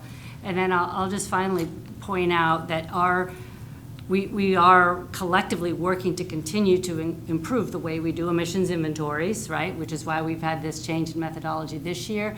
As we go forward to look at different fuels, we are currently measuring tank to wake. And we need to be able to measure well to wake in order to really capture all the work that we're doing. So I anticipate there will continue to be changes in methodologies. Got it. Thank you so much for those answers. And yeah, go ahead, Commissioner Fellman. So I think it's great that we're now using AIS data to track ship speeds and distances and all that. But it's a model, right? So we have like engine type, speed type, over distance, and that's and then how many ships of that type did that transit, right? It's sort of like, you're not measuring smokestacks. Correct. Right? And so one would think, and in Juan de Fuca Strait, you're at sea speed, basically going to Port Angeles.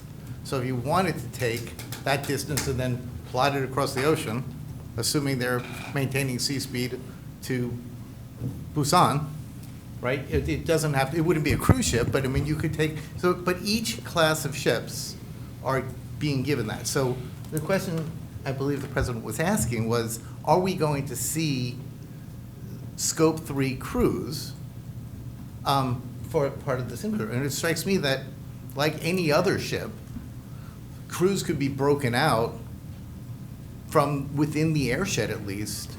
We do have that. The cruise emissions in the inventory is broken out. It's broken out by berthing, maneuvering, transit through the strait. So we can break down all those numbers based on the inventory. And that would be a natural thing for the dashboard. Okay, and slide 19 does break out cruise from others on the Scope 3. It is, to date, we do it every 5 years, so it's not a very dynamic number to have on a dashboard, but we're happy to do that, and hopeful that maybe we'll have more regular interval reporting on that, and it would be probably on an annual basis. Versus, I think on the dashboard, really exciting, you're going to be able to see, this month, this many ships, this level of shore power. That's kind of more real-time reporting. The emissions is a reflective, at the end of a year, reflecting on the data would be how we'd calculate that. Okay, so the blue histogram shows crews throughout the airshed, underway, maneuvering, and at dock. That's right. So that is the number. Yeah. And then we can look at how that breaks out if we wanted to, as we look at shore power utilization. Oh, we absolutely can calculate. And then you could see how that part of that unit at dock can change. Right. It could have been greater if we didn't have the advantage of shore power in this case. Right, but we can show sort of, again, because we have this shore power capability now in the future, we can sort of show what piece of that total is from at dock. Exactly. So, for example, if all ships, in the future state, right, if all ships plugged in, 100% of home shores plugged in, home port ships plugged in, we would see a 13% reduction in that dark blue bar. That's just kind of a current estimate. So we definitely can dial into that level of detail. That's really helpful. Thank you so much for those additional comments and follow-up questions, Commissioner Fellman. Are there any additional questions from my colleagues at this time? Hearing none, I want to thank the entire environmental team under Director Kilroyd's leadership for your work and for today's presentation. Thank you so much. I will move us along in the agenda. Well, this actually concludes our business agenda for the day. Are there any closing comments at this time or motions relating to committee referrals from commissioners? Executive Director Metric, are there any closing comments from you? Yes, Madam President, I do have one thing. Regarding the First Amendment activities, I could have put that in the report, but I wanted to give you an update on that. I want for an update since our last meeting. tomorrow, Senior Director for Labor Relations, Mikkel O'Brien, as well as senior aviation leaders are following up with the MLK labor community to share that they have identified additional opportunities, including a new location for First Amendment activities. And we'll continue to keep you informed on those conversations as they go forward. But since it was mentioned today, I just wanted to provide that additional detail. Thank you so much for that information. Commissioner Fellman. I wanted to recognize that Doug Dixon passed away, and I don't know if you saw this obituary on him. I mean, I knew him as the guy at the fish yard that would cook salmon at the Ballard Seafood Festival, but this guy worked for Det Norske Veritas. He was naval architect. This guy's resume was like remarkable, and I encourage folks to see this resume. Kind of just a regular old maritime guy that was super accomplished, and so we lost a great Ballardite just recently. Thank you, Commissioner Fellman, and we send our thoughts and prayers to his family. Any additional closing comments? All right, Commissioners, hearing no further comments and having no further business, if there are no objections, we are adjourned, and the time is now 2:27 p.m. Thank you.